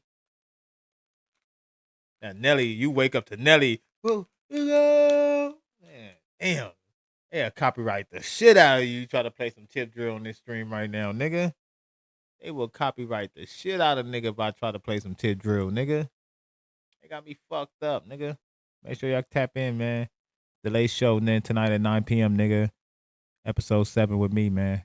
Everybody like the stream on your way in, man. Hit that like button for your boy, man. Even if you're here for just a couple seconds, man. Subscribe to the channel and you ain't already subscribed, nigga. Hit that notification bell. I don't know how many times I gotta say it, but until I get enough motherfucking watch time around this motherfucker, I can't get monetized. So y'all gotta watch some more of my shit, bro. Y'all gotta stop hating on me. No cap. I gotta show some love around this motherfucker. Something. Stop doing me like that, nigga. I'm not these other niggas. I'm not about to get on here and find your paperwork and pull your daddy paperwork and then pull your mama paperwork and find out if your girlfriend pregnant or not for you and nigga pull the pregnancy test. Paperwork party, we got your girl pregnancy test, nigga. I don't give a fuck, nigga. Fuck these niggas, man. Worried about another man so much, man. Niggas be worried about another man so much. Like, nigga, you react to the content, nigga. Why do you care so much about the man?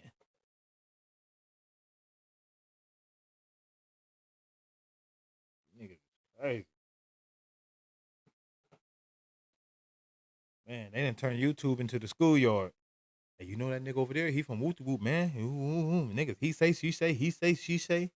They turn YouTube into the schoolyard. He say, she say. Everybody with the he say, she say. I talked to Whoop Whoop in the pen. He said, you a buster. I talked to Whoop Whoop. I talked to Whoop Whoop in the county jail. He said, you a buster. He said you let somebody get beat up. He said you cried after you fought. I talked to my homie Tiny turned up in the county jail, told me that when you came into the cell, nigga, that you ran. Tiny turned up wouldn't lie to me, nigga. Why would Tiny turned up lie about the enemigo? He wouldn't do that. You don't know Tiny turned up. Tiny turned up got all the factual stories from inside. Matter of fact, y'all want to know what's up? I'm going to talk to my homie Tiny turned up in the pen tomorrow, and he going to let me know what's going on and what really happened in the situation, because he was there. Like, I'll be like, these niggas is crazy. You niggas done lost y'all rabbit ass mind. LA niggas done lost their rabbit ass mind when you gave him a microphone. You give a LA nigga a microphone and tell the nigga he could broadcast, these niggas gonna here lose their motherfucking mind. Yeah, the homie Tiny, I talked to the homie in the pen and he got the paperwork. He say, cuz, when he came into the cell, that he didn't fight. Like, what? Grown as hell, bro. What the fuck y'all talking about? Yeah, I got to work. I remember when he was 15, he told on his homie. His homie stole a bag of chips. The police got up on both of them. His homie is doing 20 years right now because he stole a bag of chips and he told on him. I'm like, damn, what the fuck? He was 15 though when he told. I talked to his mama. We about to bring his mama up on Clubhouse. Bring his mama up on Clubhouse right now. We got his mama on the phone. Niggas better stop, bro. Y'all gonna get somebody hurt out here, bro. All this shit and look, the cold shit about all this shit they be talking about, nobody give a fuck, bro. At the end of the day, everybody hang up their phone, they shut Clubhouse off, they stop streaming on YouTube, they stop, and then guess what they do? They go live their real life, nigga.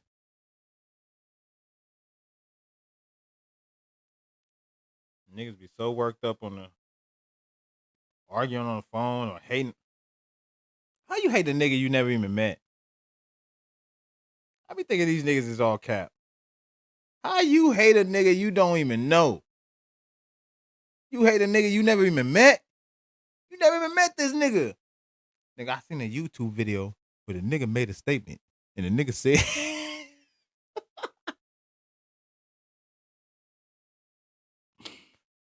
niggas better stop with that shit, man. Y'all niggas better stop with that shit, bro. Knock it off, bro. I seen a video on the Whoop Whoop channel and a nigga made a statement. The nigga said, man, fuck that nigga, man. Hey, that's why Jay Reed got beat up. What'd he say? He showed up and say, yeah, you whack up here doing all this shit with Adam 22 and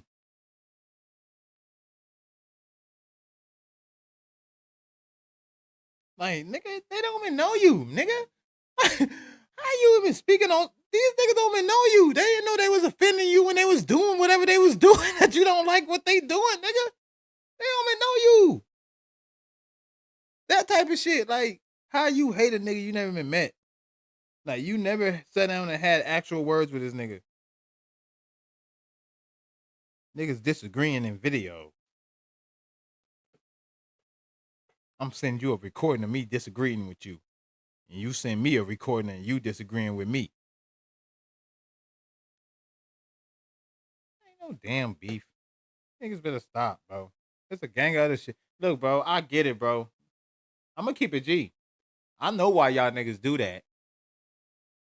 Cause see, if you didn't do that and you wanted to get on YouTube, you would have to actually do some fucking research.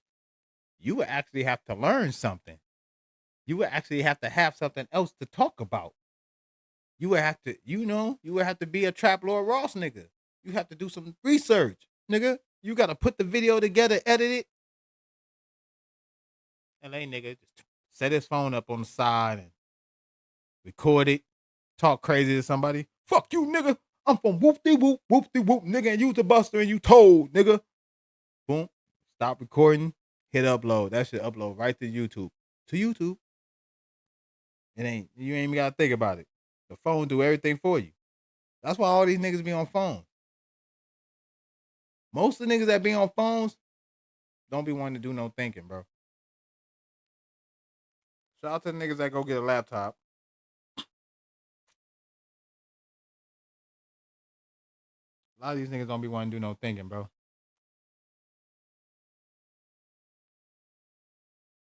And the broke nigga always talking. Cause Wi-Fi is free at McDonald's. So you could keep a nigga on. You could keep a nigga on Clubhouse. Nigga hang out. A nigga be on Clubhouse all day if he hung outside McDonald's.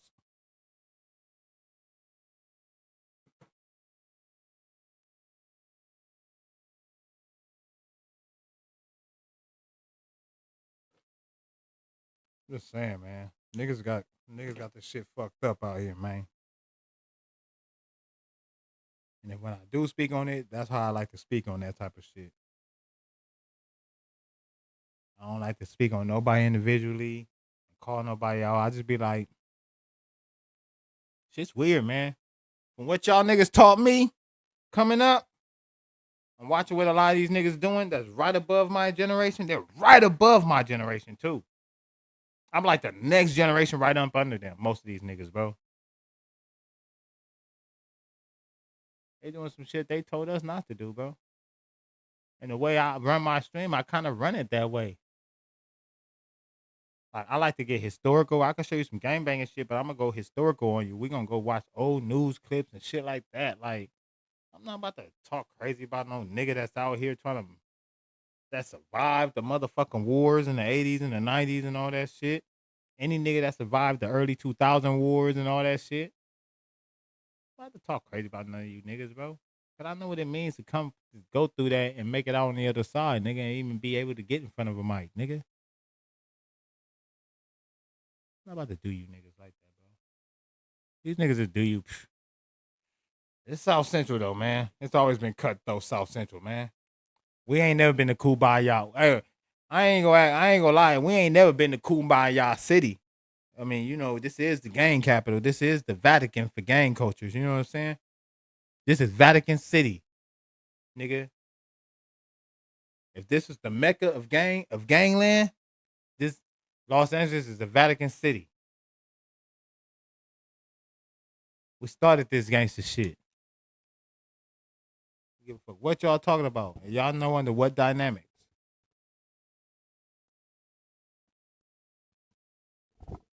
We starting this sliding shit for sure. I don't know what y'all was doing, but we was slide.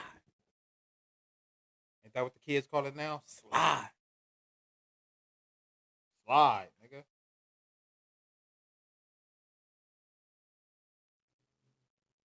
You mad at me, man? I just look better. I just look good for my age. You mad at me, man? God bless the real nigga. I know the rest of these niggas be looking like crater. You know, they be having craters in their face, all gray hairs all in their beard and shit. And they be like, these niggas be 32, 35, looking like that. Don't blame me. I don't look like that. I'm 40. I don't got no gray hairs and shit busting out my beard and a protruding belly and like, nigga, no. I take care of myself. These niggas are like trash. Pause, but I'm just saying. Niggas look like they don't take care of themselves, bro. Niggas be eating anything, don't eat vegetables and shit.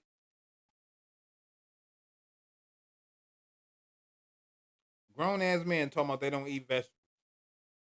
I never understood a grown ass man who said he don't eat vegetables at all. I don't like vegetables. I don't like lettuce. I don't like tomatoes. I don't like. You're a grown ass man, bro. At some point, you was supposed to outgrow that. No cap.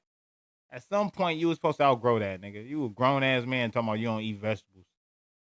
What the fuck is wrong with you, bro? You just a grown ass nigga not eating vegetables. Like, I don't eat vegetables. I eat no vegetables. Nigga, what is you, 8? Like, what is you, 6? Can you remove all the lettuce and the tomatoes and the onions and all the good shit from my body, please? And only leave all the sauces and the red meat. Like, I get it. I eat bullshit too. I love a good batch of chili cheese fries, nigga. I love a good batch of chili cheese fries, but nigga, at the same time, I eat vegetables, nigga. Some days I eat vegetables, nigga. Some days I can eat a salad.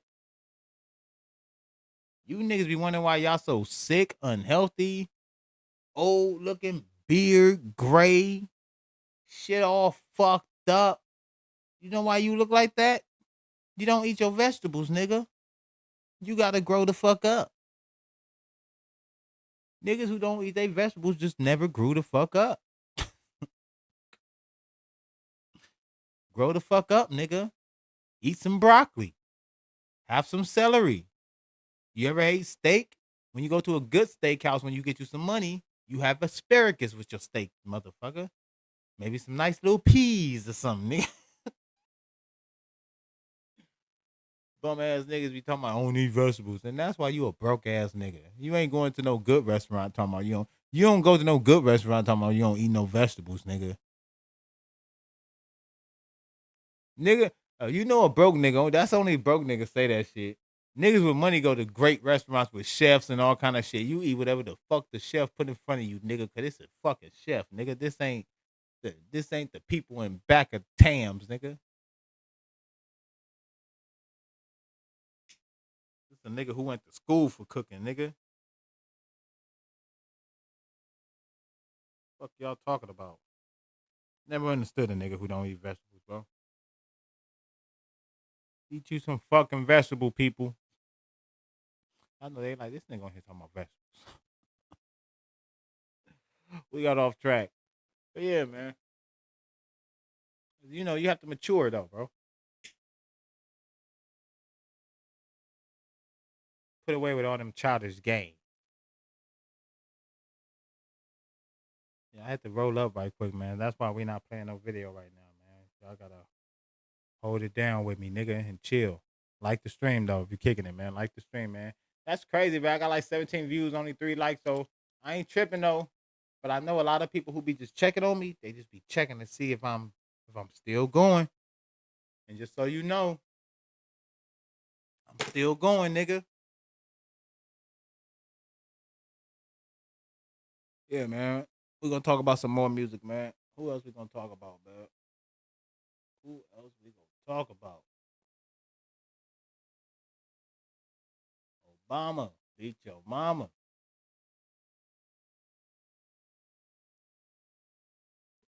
Killer from VNGs. Why everybody bring it? Oh, everybody bringing up Crip Mac old fights and shit. Like Crip Mac is in jail, bro. That's weird. Crip Mac is in jail. Why are we bringing up Crip Mac fades?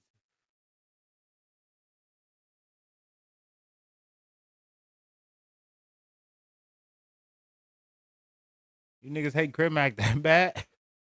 Nigga got federal time, bro. He's in the feds, nigga.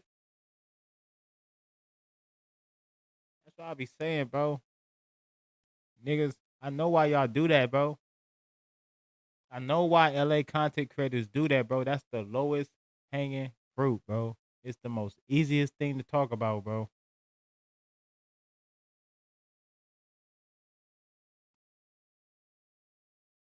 Who's tough, who's not. All right, for me, that's the lowest hanging fruit, bro. I can talk about a gang of shit, bro. You niggas, the niggas who talk about LA culture is supposed to be the niggas from somewhere else, bro. I'm not about to talk about these niggas like that, bro. I'm about to talk about all you other niggas. I'm gonna figure out Texas gang culture, and I'm gonna talk crazy about you niggas. I'm gonna find out who told in Texas, nigga. I'm gonna find out who told in Chicago, nigga. Trust me, they got the West Coast sold up, nigga. Them niggas got that market sold up. They don't need me to help.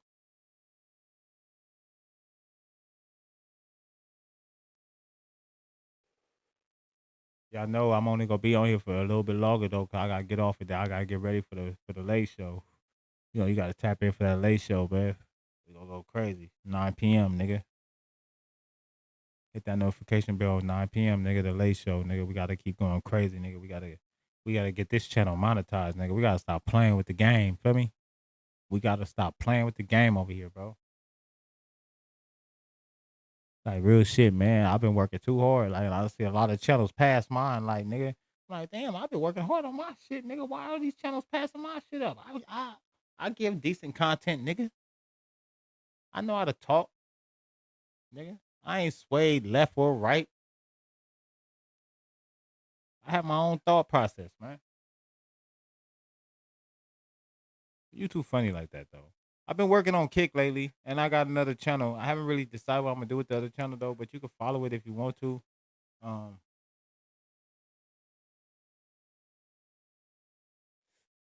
it's the one that's in the link in the chat. Off the 110. Off the 110. It's linked in the chat. I can go subscribe to Off the 110 as well. I'm about to do something special over there, so that channel is ready though. It got like 600 subscribers or something. But we're gonna get it together. We're gonna get it together. Oh no, did I crash? Thought my channel, my shit crashed. My shit almost crashed on me. Felt like it was gonna crash. So there's a Rolling 60s RICO indictment. Hold up. Do not crash.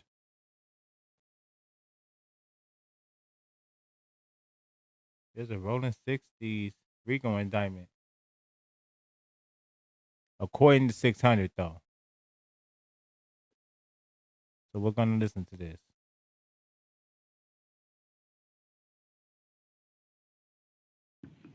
All right, so what's up with it? Let me take y'all back a couple years, homie. Homies out in Jersey.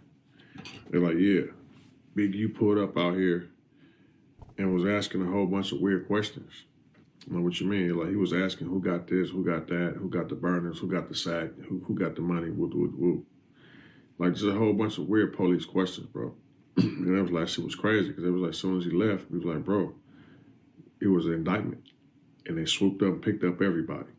I'm like, that's crazy. Because the homies in Minnesota said the same thing.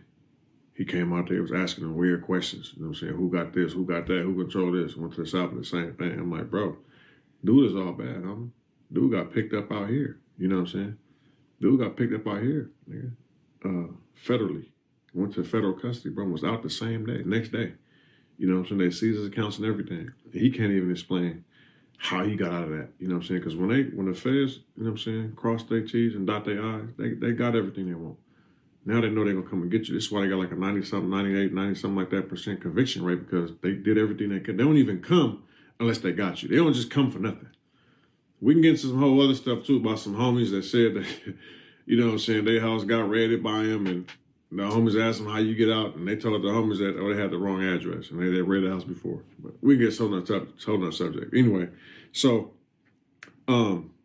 they telling me this. I'm like, that's crazy. Yo, watch out for Cuz, bro. Cuz all bad. You know what I'm saying? Like, a nigga don't know what dude on. So, in the actual indictment, I'm going to post it so y'all can see it. You know, this says, the investigation has revealed that Henley likely uses an Instagram account associated with the username, the user ID, Big U1, target account 4. Henley has been identified as a senior member of the enterprise who holds a national leadership role. He also is heavily involved in the music industry and publicly eschews involvement in violence. In March 2021, they told me, came out there, Henley visited Crescent Lane and was met with great enthusiasm by the enterprise members and associates, as determined by the poster made by Green below. Right here. This is all in the indictment, bro. Got Big U picture right there. You know what I'm saying? So, you scroll down, and I'm going to post so y'all can see it. Henley has been identified as the individual in the center of the photograph wearing a Crenshaw sweatshirt and a blue hat.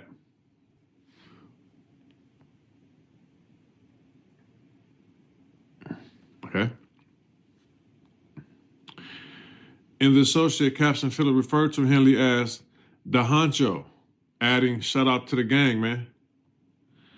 So, and that's just one picture, one, naming of him in this indictment. And that's on page 28. It's 87 pages. So we scroll down. Oh, yeah, Big U getting the gang pages, indictment. You know what I'm saying? I believe it's on like page 40. Oh, here he is again. He traveling around state to state, hanging out with other gang members from Rolling 60s as a leadership role. Oh, yeah. They for sure about to try to indict you, nigga. See? Here he is again. 87-page document. And, further, Phillips utilized Target Account 9 to post a photograph of his gang-related tattoos, including Rolling 60s on his back, West Side on his arms, blah, blah, blah, and related caption, Huster and a silverback. Oh, okay, here goes my picture of his back. Oh, the homies out there blast. They chatted up out there. But anyway, so I called all the homies, right? Homies from the hood, other hoods, right? And they all agreed. Let me go to this one cover page, too. They all agreed that by him being in there in the 6-0 and RICO indictment, they say, bro, he has to be behind it unless he would have got conspiracy as well. They say it's no way. There's no way. So I want y'all to screenshot this. This page, if y'all can see it. Is it clear? Introduction and agent background. So if you scroll down to D, I want y'all to screenshot. That's a good thumbnail. I ain't gonna cap. My screen deck at.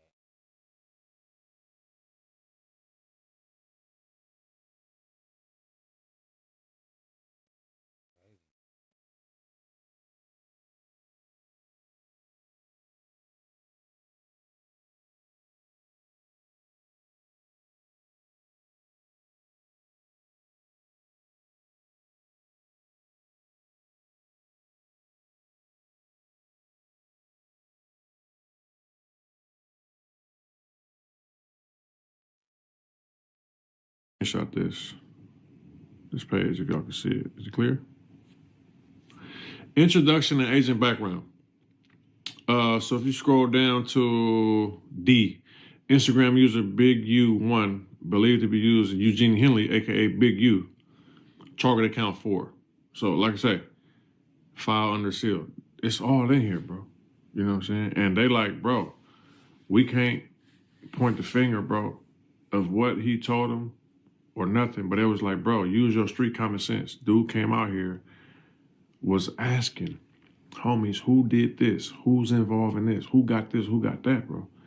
And next thing they know, when he was gone, they came and swept him, bro. You feel what I'm saying? And his name is in here, bro. You know what I'm saying? Honcho. You know what I'm saying? Like, he's listed on here, bro. And it was another page he listed on as well, too. Let me show you. I'm like, this dude is all in this thing, bro. No. Like, how? I'm like, this is crazy. But everybody. Oh, no, man. That's tricky. That's tricky as fuck. I hope the paperwork ain't real, man. Shout out Big U, man. Hope that shit ain't real, bro. Niggas know how to make paperwork and shit out here. So. Make paperwork and add pictures and shit. I'm not saying that's what 600 did. I'm just saying I hope the paperwork ain't real for Big U's sake.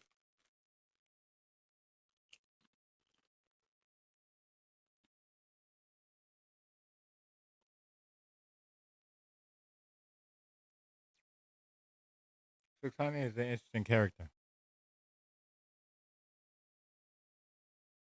Sometimes I think he's from 60s. Then sometimes I'm for sure he's from 60s. Sometimes I'm not sure if he's from 60s. Interesting character, though, nonetheless. Nonetheless, man. From my mama.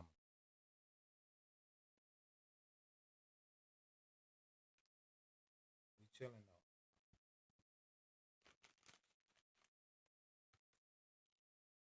I don't know. What y'all think? I mean, ultimately, at the end of the day, it's up to the 60s to decide what happens with that. But, you know, what y'all think, though? I don't know. I don't know, man. Let's see. It's Right Give TV. In the block. Shout out Texas, Let's man. Get right to it. Especially looking at this new Big Houston, Texas checking in, man. Shout out to all Holly, man. U paperwork, it ain't new. Same case Sue Surf was on and all the New Jersey rolling 60s. When they start to realize that the people they looked up to that been turning their ass in, I think it's gonna get to a point where niggas just like go another way. Say it again, Wack. Let us say it again for the people in the crowd. Damn. No, that's a fact, nigga. I'll pin the paperwork and hold on. So Wack probably got the same paperwork that 600 say he has. Yeah, this bad work right here. I told y'all. This ugly as a motherfucker. I just told y'all, man. That's what they do on the West Coast, man. All they want to do is pull your paperwork and tell niggas you not real. That's it. Shout out to everybody that's doing their thing out here, man. Big U, I hope this shit ain't real though. Yeah. It's in the morning show chat. Read and weep. This nigga all through. They named this nigga as the leader of the motherfucking criminal enterprise. Distribution of firearms and drugs. These niggas is New Jersey Crip from LA to whoop de whoop de whoop de whoop. They named this nigga. This nigga ain't see the day in court. Everybody else in the feds. Oh yeah. Damn, nigga, this shit bad work. Oh yeah, he. Nigga, listen. The investigation has revealed that Henley likely uses an Instagram account associated with the ID Big U, Target 4. Henley has been identified as a senior member of the enterprise. Right. Listen, bro. In early March. I'm gone. I just said I wasn't gonna do this. I'm not doing this. I'm not doing this. Shit's crazy, right?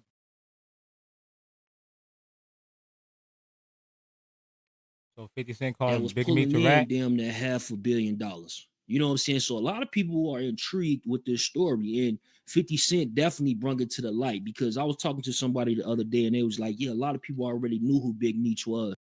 Say the West Coast still beefing with the East Coast like it's 94 just with Tekashi vibe, for sure. Everybody trolling everybody. Everybody saying everybody's not a real blood or a real Crip. You right. I said, yeah, a lot of people did, but what about South Dakota? You know what I'm saying? What about Utah? What the fuck is you talking about? Yo, what's the word, gang? Welcome to Fame or Clout, man. This shit get crazy. So, look, this whole situation when it comes to BMF Big Meech. Now, BMF Big Meech, if y'all haven't seen the series, it's on Stars. 50 Cent produced it, as well as Tammy Cohen. You know, she produced it as well. And apparently she had the rights to the Big Meech story, you know, the BMF story. Now, this the thing. 50 Cent always had a little issue when it comes to Rick Ross. Y'all know Rick Ross, you know, one of his hit songs was, I Think I'm Big Meech, I Think I'm Larry Hoover.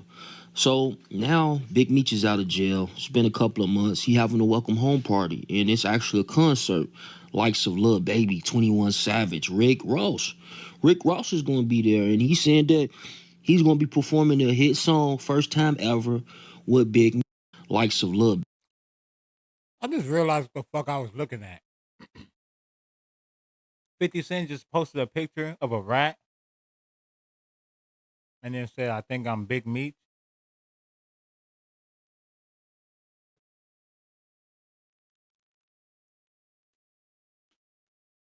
When did you know he was a rat, 50?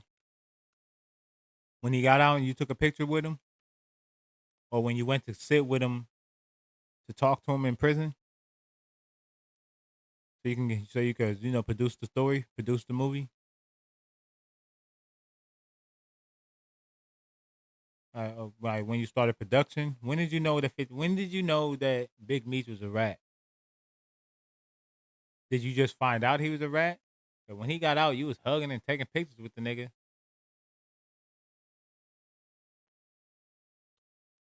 So now that he talking to Rick Ross, you mad and you gonna tell everybody he a rat.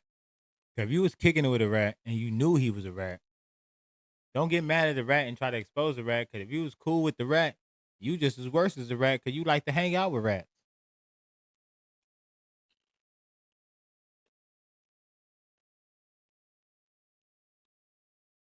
What kind of person hang out with rats?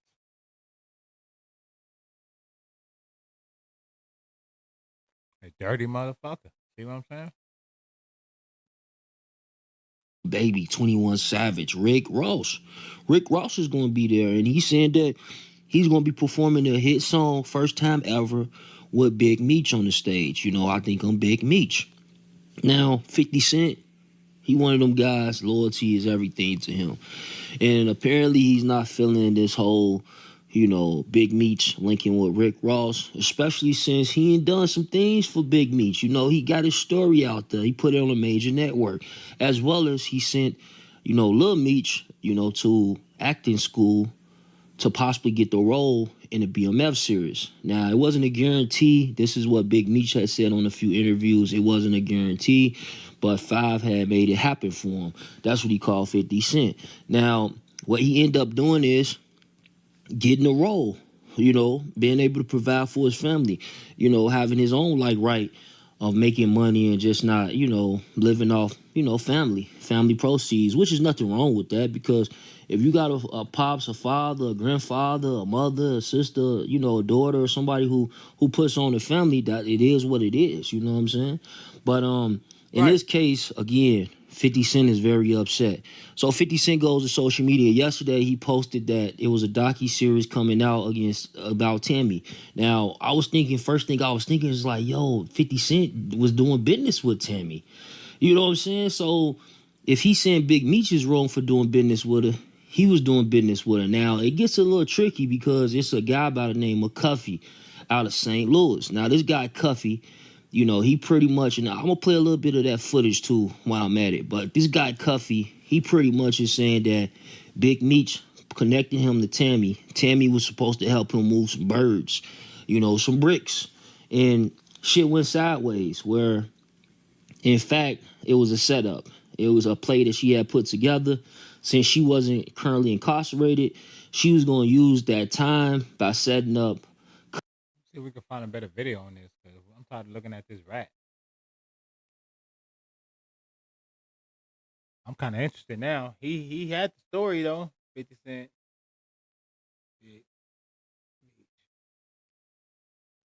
He had the story. It's just he didn't have no. You feel me?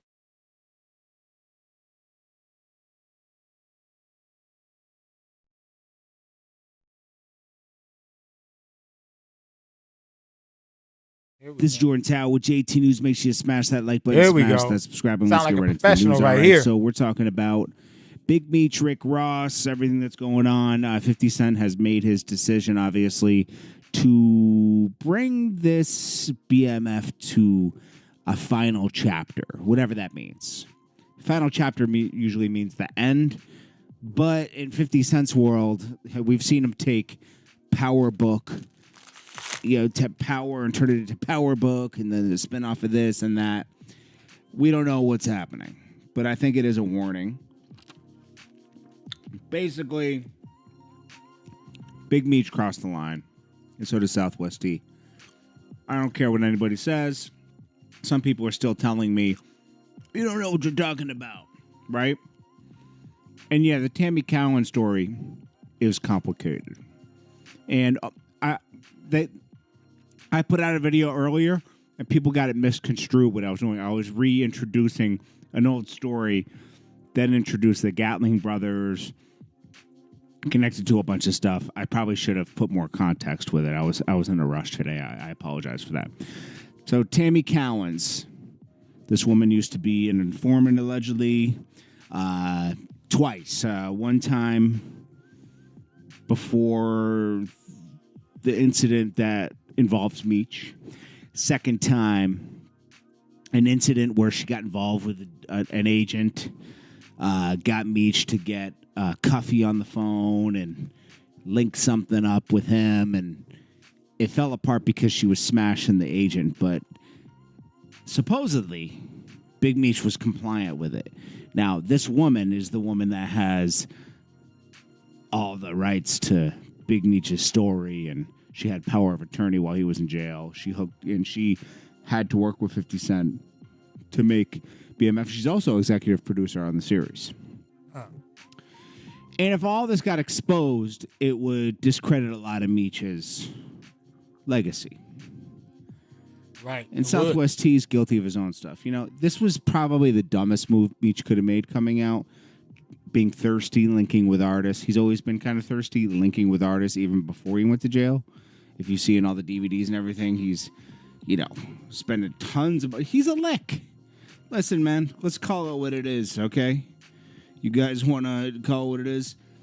In the rap world, these artists look at these drug dealer dudes as licks because basically they have a ton of money. They want to throw a show. You got the money. You're going to pay me good money. You're going to spoil me. And, you know, the respect is there because you got the money, but they all know where the money's coming from, and it's temporary. And once you don't have that going for you... He a weirdo, too. Listen to this nigga. He a weirdo, too.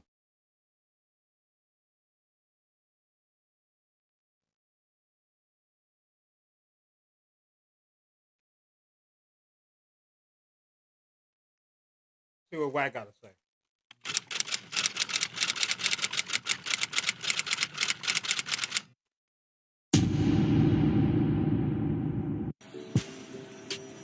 February 13th, the Big Meech Home benefit concert.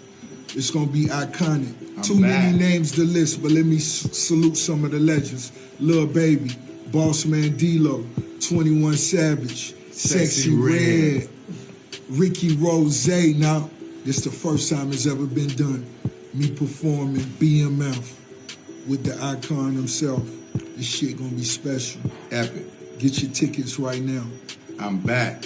I told you guys in my previous video that Big Meech is not well informed, and I know people around him is trying to be play games with 50 Cent. He don't know. The other day, Whack 100 spoke on Big Meech, bringing Rick Ross to his Welcome Back concert. Whack 100 said that 50 Cent is not going to feel good about it, and he will end up cutting ties with Big Meech and his family, which means Rick Ross knows exactly what he is doing. Ross wants to trigger 50 Cent and end up destroying business relationship between 50 and Meech. Whack 100 believes that the only contribution Ross did was to make a song titled BMF, which cannot be compared to 50 Cent producing series to tell the story of BMF, which generated millions for Big Meech and his family. 50 Cent has finally started pushing his buttons to teach Big Meech some lessons, and Whack 100 is reacting to it. Check this out. The truth and nothing but the truth. BMF. Who is Tammy Cowans? This is gonna blow your mind. Documentary is coming soon. The facts are stranger than fiction. Boom. Whack reposted 50 Cent post and captioned it.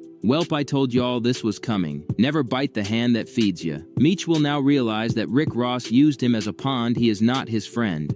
A lot of comments from people who feel like Big Meech betrayed 50 Cent. One of the comments claims that BMF is dead after this backstabbing Meech did to 50 Cent. Whack 100, who knows how 50 moves, because he was there with the game when his issues with G-Unit was popping. Let me get y'all the clip in a minute. Shout out to Getty Radio and Whack 100. Check out this clip. With the whole Big Meech coming home concert, you ain't feeling that?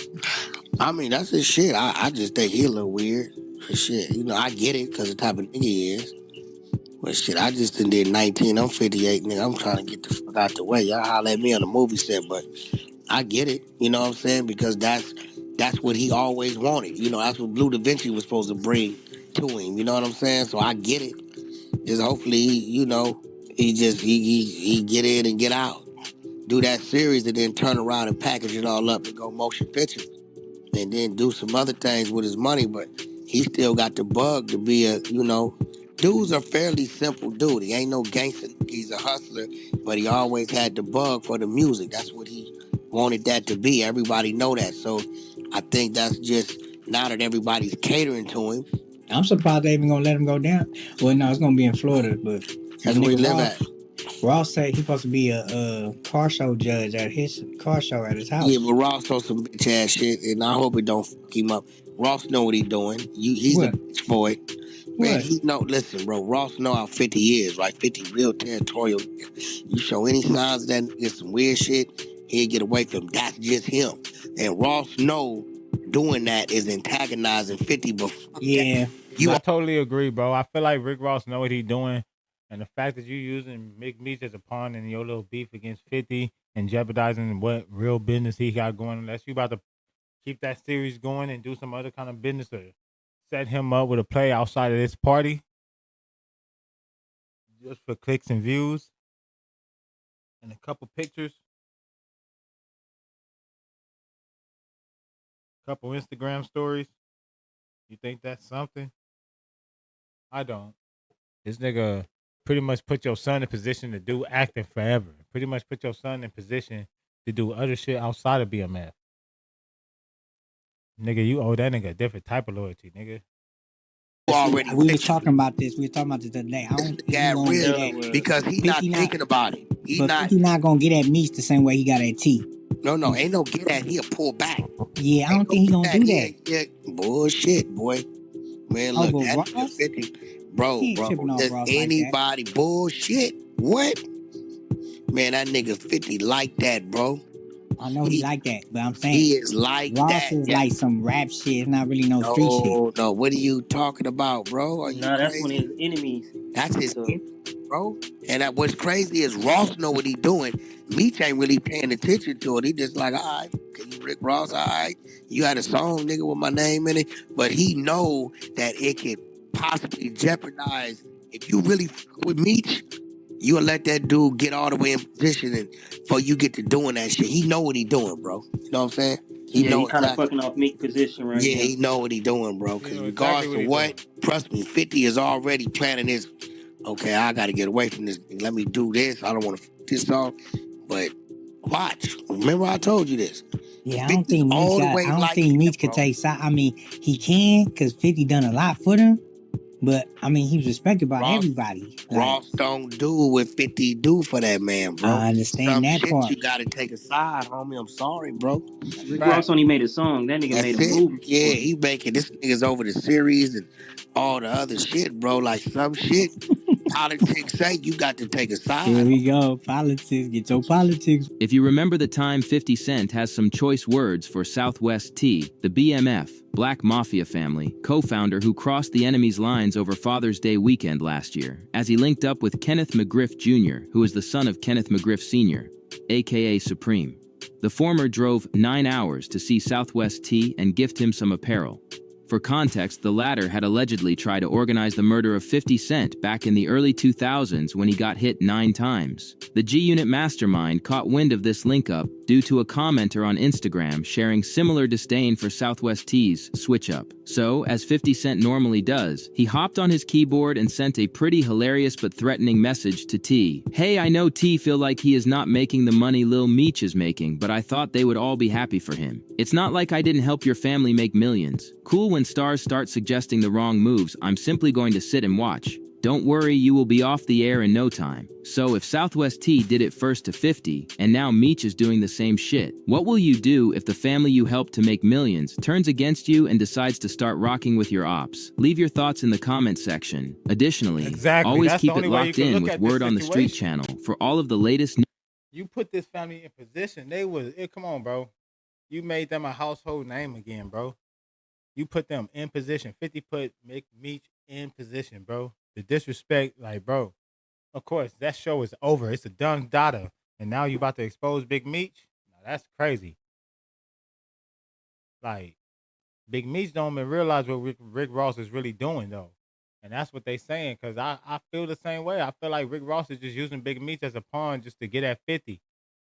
But you, at the same time, you jeopardizing this nigga business, nigga. He got business, nigga. 50 done put this nigga's son through acting school just so he can get the role, bro. You made it possible for this nigga. You made it possible for my son to go do other acting roles outside of BMF, nigga.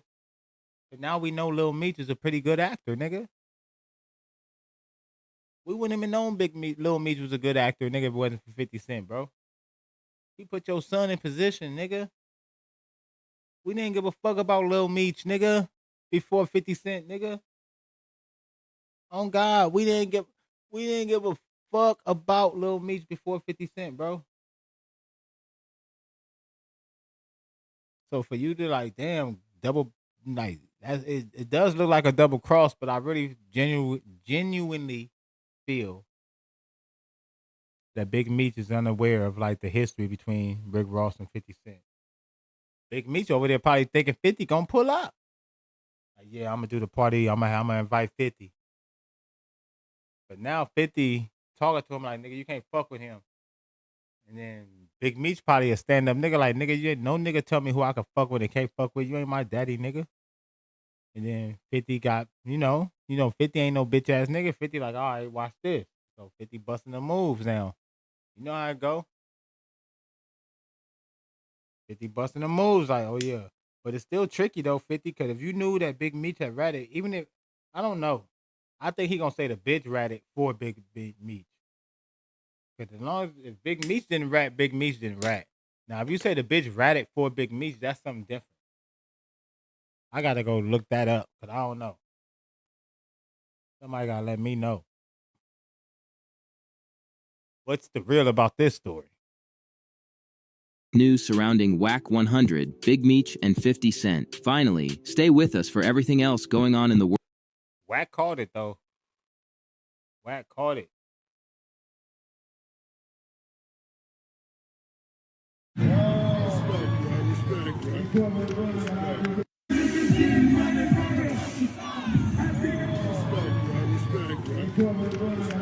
Biggest boss, Ricky Rose. The time has come. Meech home. February 13th. Get your tickets right now. It's going down. We know Florida gonna be there. Miami gonna be there. Everybody was there. 50 wasn't there.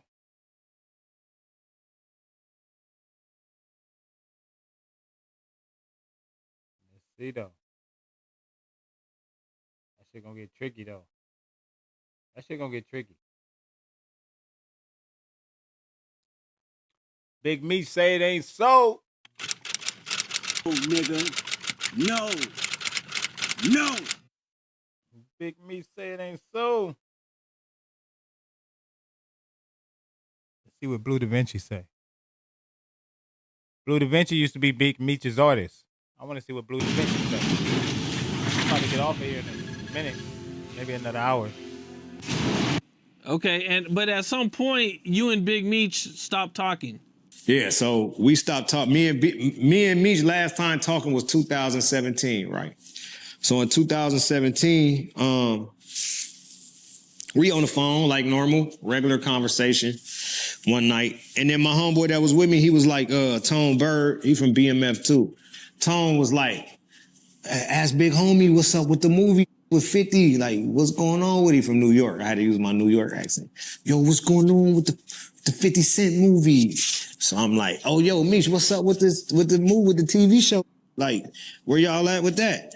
He like, oh man, it almost done. The contract almost done. It almost done. We're gonna be starting. They're gonna be, starting to cast it or whatever, right? He's like, I just gotta wait to holler at Tammy before, you know what I'm saying, I know where we at with that. And Tammy is a government informant. So when he said that, I was like, Tammy, what you mean, Tammy? Like, you ain't heard what's going on with her? And they were like, shit, nigga, I heard some shit, but whatever it is, that shit ain't got shit to do with me. And he was like, man, I'm gonna hit you back.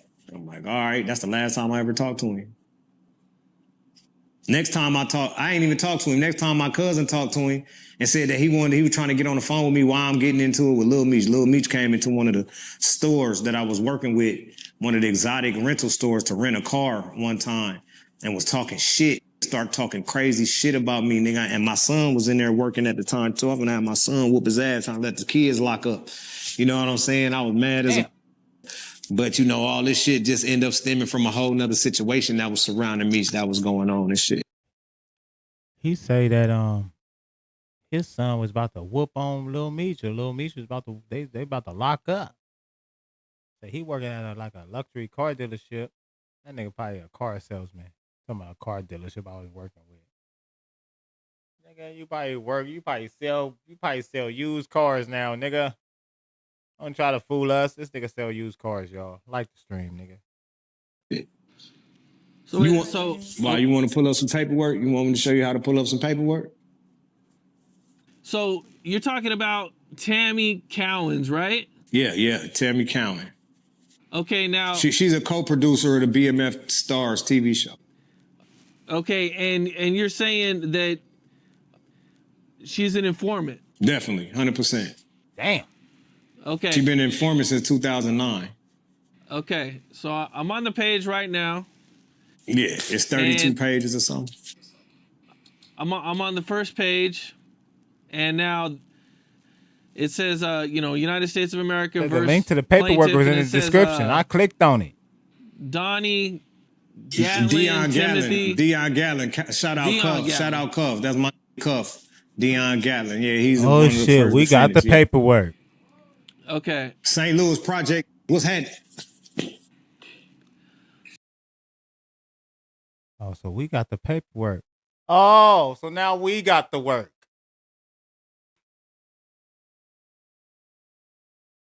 Now I got the work. I didn't want to do this, but now I got the work. Somebody call the exposers. Tell them I got the work. So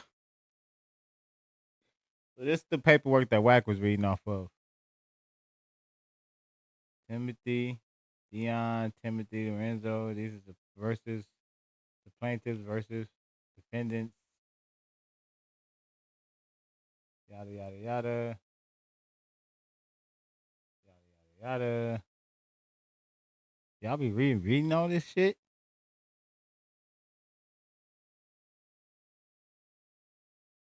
St. Louis affidavit asserted that DA St. Louis investigated corroborating information from using toll analysis devices used by yada, yada, yada. Damn. This is everything.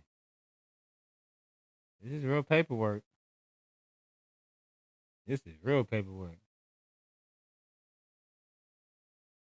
I don't want to get into reading this shit. That's a whole lot of shit to read, but I'm gonna take y'all word for it. So, can you kind of break down this paperwork for me and how she's involved in this? And where can I go? Tammy Cowens is Big Meech personal assistant / business partner / whatever you want to call. You know what I'm saying? Basically, she became the owner of what Meech has as BMF Entertainment, his company from prison. His company, she became the owner of it in 2008. And in 2009, she became a government informant. In 2010, she did a case that was pertaining to a guy that Meech met in prison and one of Meech's homeboys of 26 years. Okay. Damn. Now, in this paperwork, it doesn't actually say her name. Right, yeah. You will have to it don't say her name.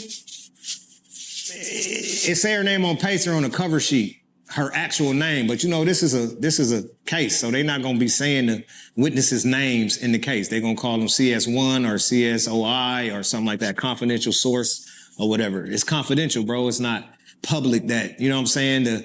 The snitch on the case is not public. You feel me? Until maybe after the case and the people was put away in prison and they out of government hiding and all that shit, and then you get some paperwork and then you might see it. Outside of that, you got to be tapped in. You got to have that pacer.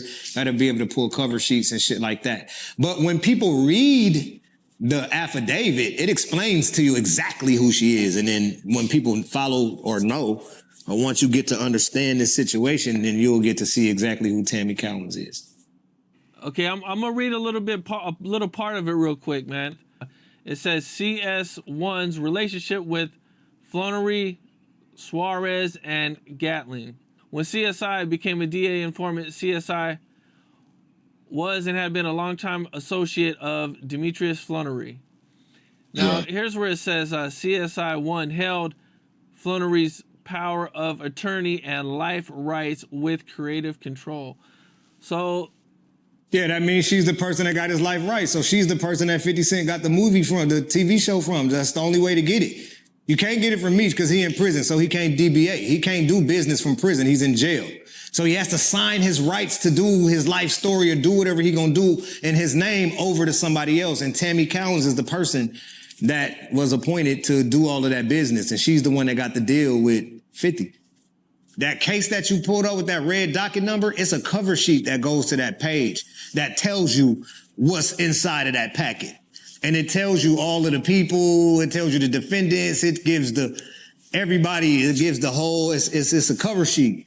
And the cover sheet it says the name of the actual informant, and it tells you here and after in this affidavit, this person will be named CSOI or COI or CI, however they name it. They take the name off, so don't know who the snitch is.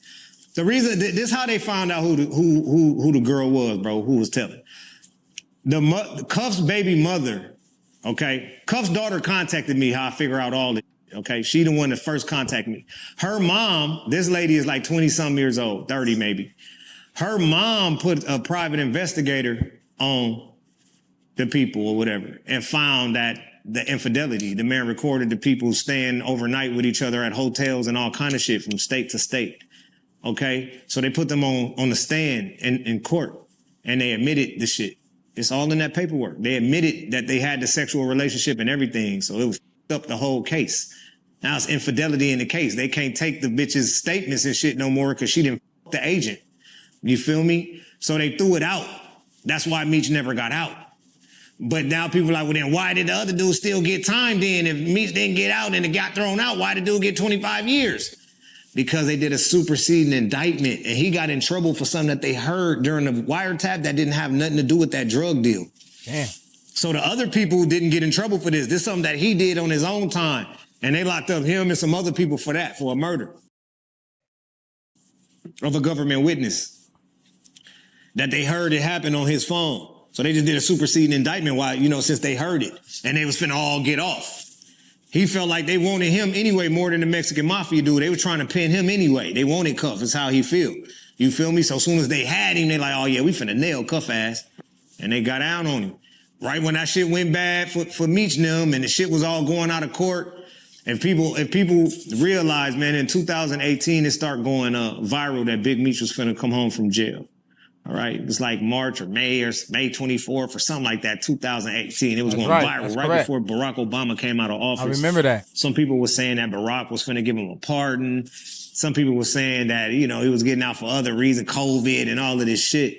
But then he never got out and they just stopped saying it. It just went away from the internet. And during that time of that push of that, for shit like that to go viral, it's got to get inserted to the bloodstream of the internet. It takes some powerful shit for that to happen. You just can't post something and it's just viral. You know what I'm saying? And shit don't really work like that. You know what I'm saying? So it was some powers that be behind that marketing. Chat, if you don't mind, go ahead and like the stream now, man. We're trying to get to 10 likes, man. You ain't hit that thumb yet, man. Go ahead and hit that thumb, man. I'm over here discussing this shit about Big Meech and 50 Cent. Campaign of right him. Now we got Blue Da Vinci telling us how he feel Big Meech snitched.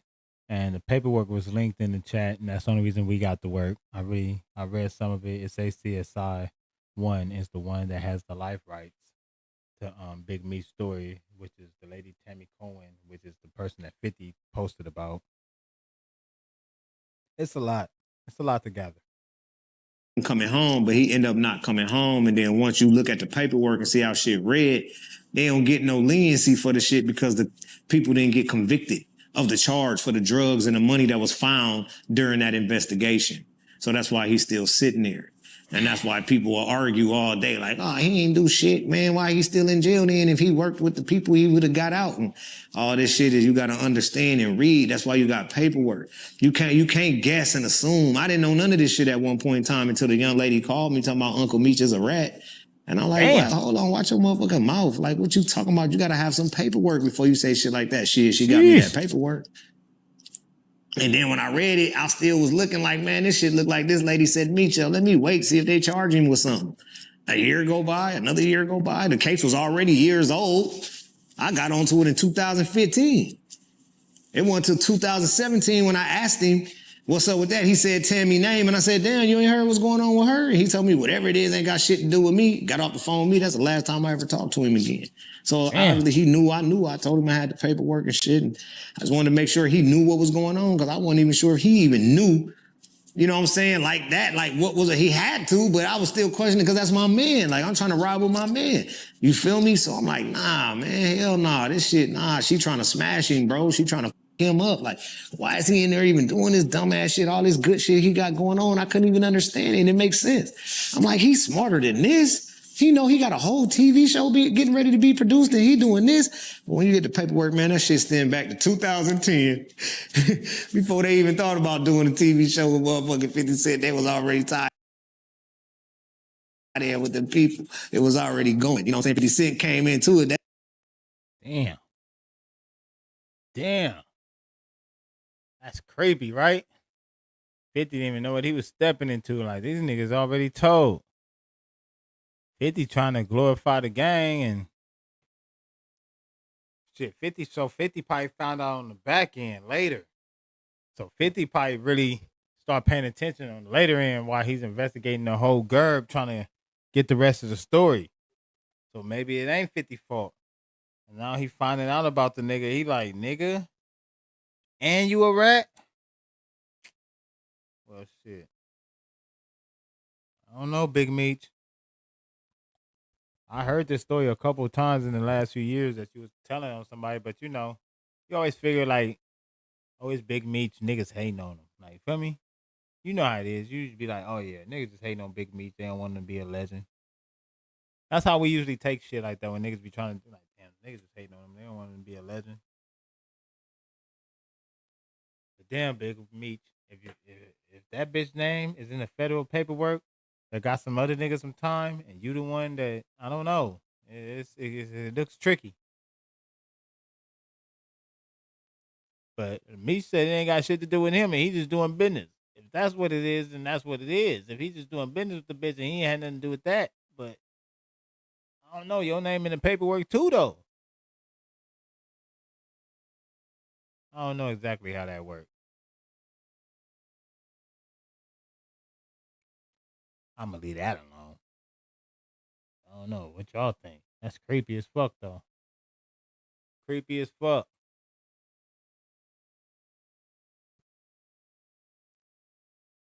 So once again, I'm gonna tell y'all: if you know, like you know. If you don't, let me show you. Let me put y'all on right quick. Put y'all on.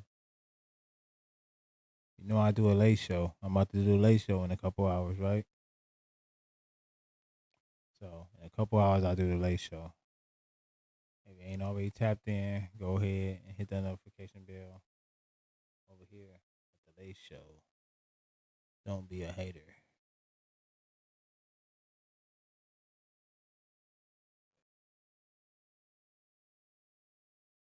Here you go. Don't be a hater. The late show. Go ahead and hit. Come over here. I'll be live over here in 2 hours at 9 o'clock. Yeah, what time is it? 9 o'clock in 3 hours. What the fuck this shit talking about? Well, 2 and some change. That's probably what it means. It means 2 and some change. I don't know why it's talking like that, but y'all be live over here, man. Late show episode number 7 with me, man. We're gonna go crazy, man. You already know, man. Tap in with me. You know what we do. You know how we rock. I'm out of here, yo. You know what I'm saying? Appreciate everybody that tapped in with me right quick. If you're catching me right now in the ending of it, man, just hit the like button real fast. Hit the like button real fast. Hit that thumb up for me real fast. Hit that thumb up. Man, show some love to the channel. hit some hearts, some likes, some hundreds, whatever, the happy faces, send some shit in, Shout out to everybody that fuck with me. If you don't fuck with me the way I fuck with you, then you know what it is. Either way though, man, tap in with me, bro. I'll be back at 9 o'clock, man. You know how we doing it, man. I got some shit I gotta do. I gotta get ready for the other show. And I gotta eat. I gotta make sure I'm good. So, appreciate everybody that came through, man. You know what I'm saying? We take this shit to the top, man. So one stream at a time, man. I'll holler at y'all later, man.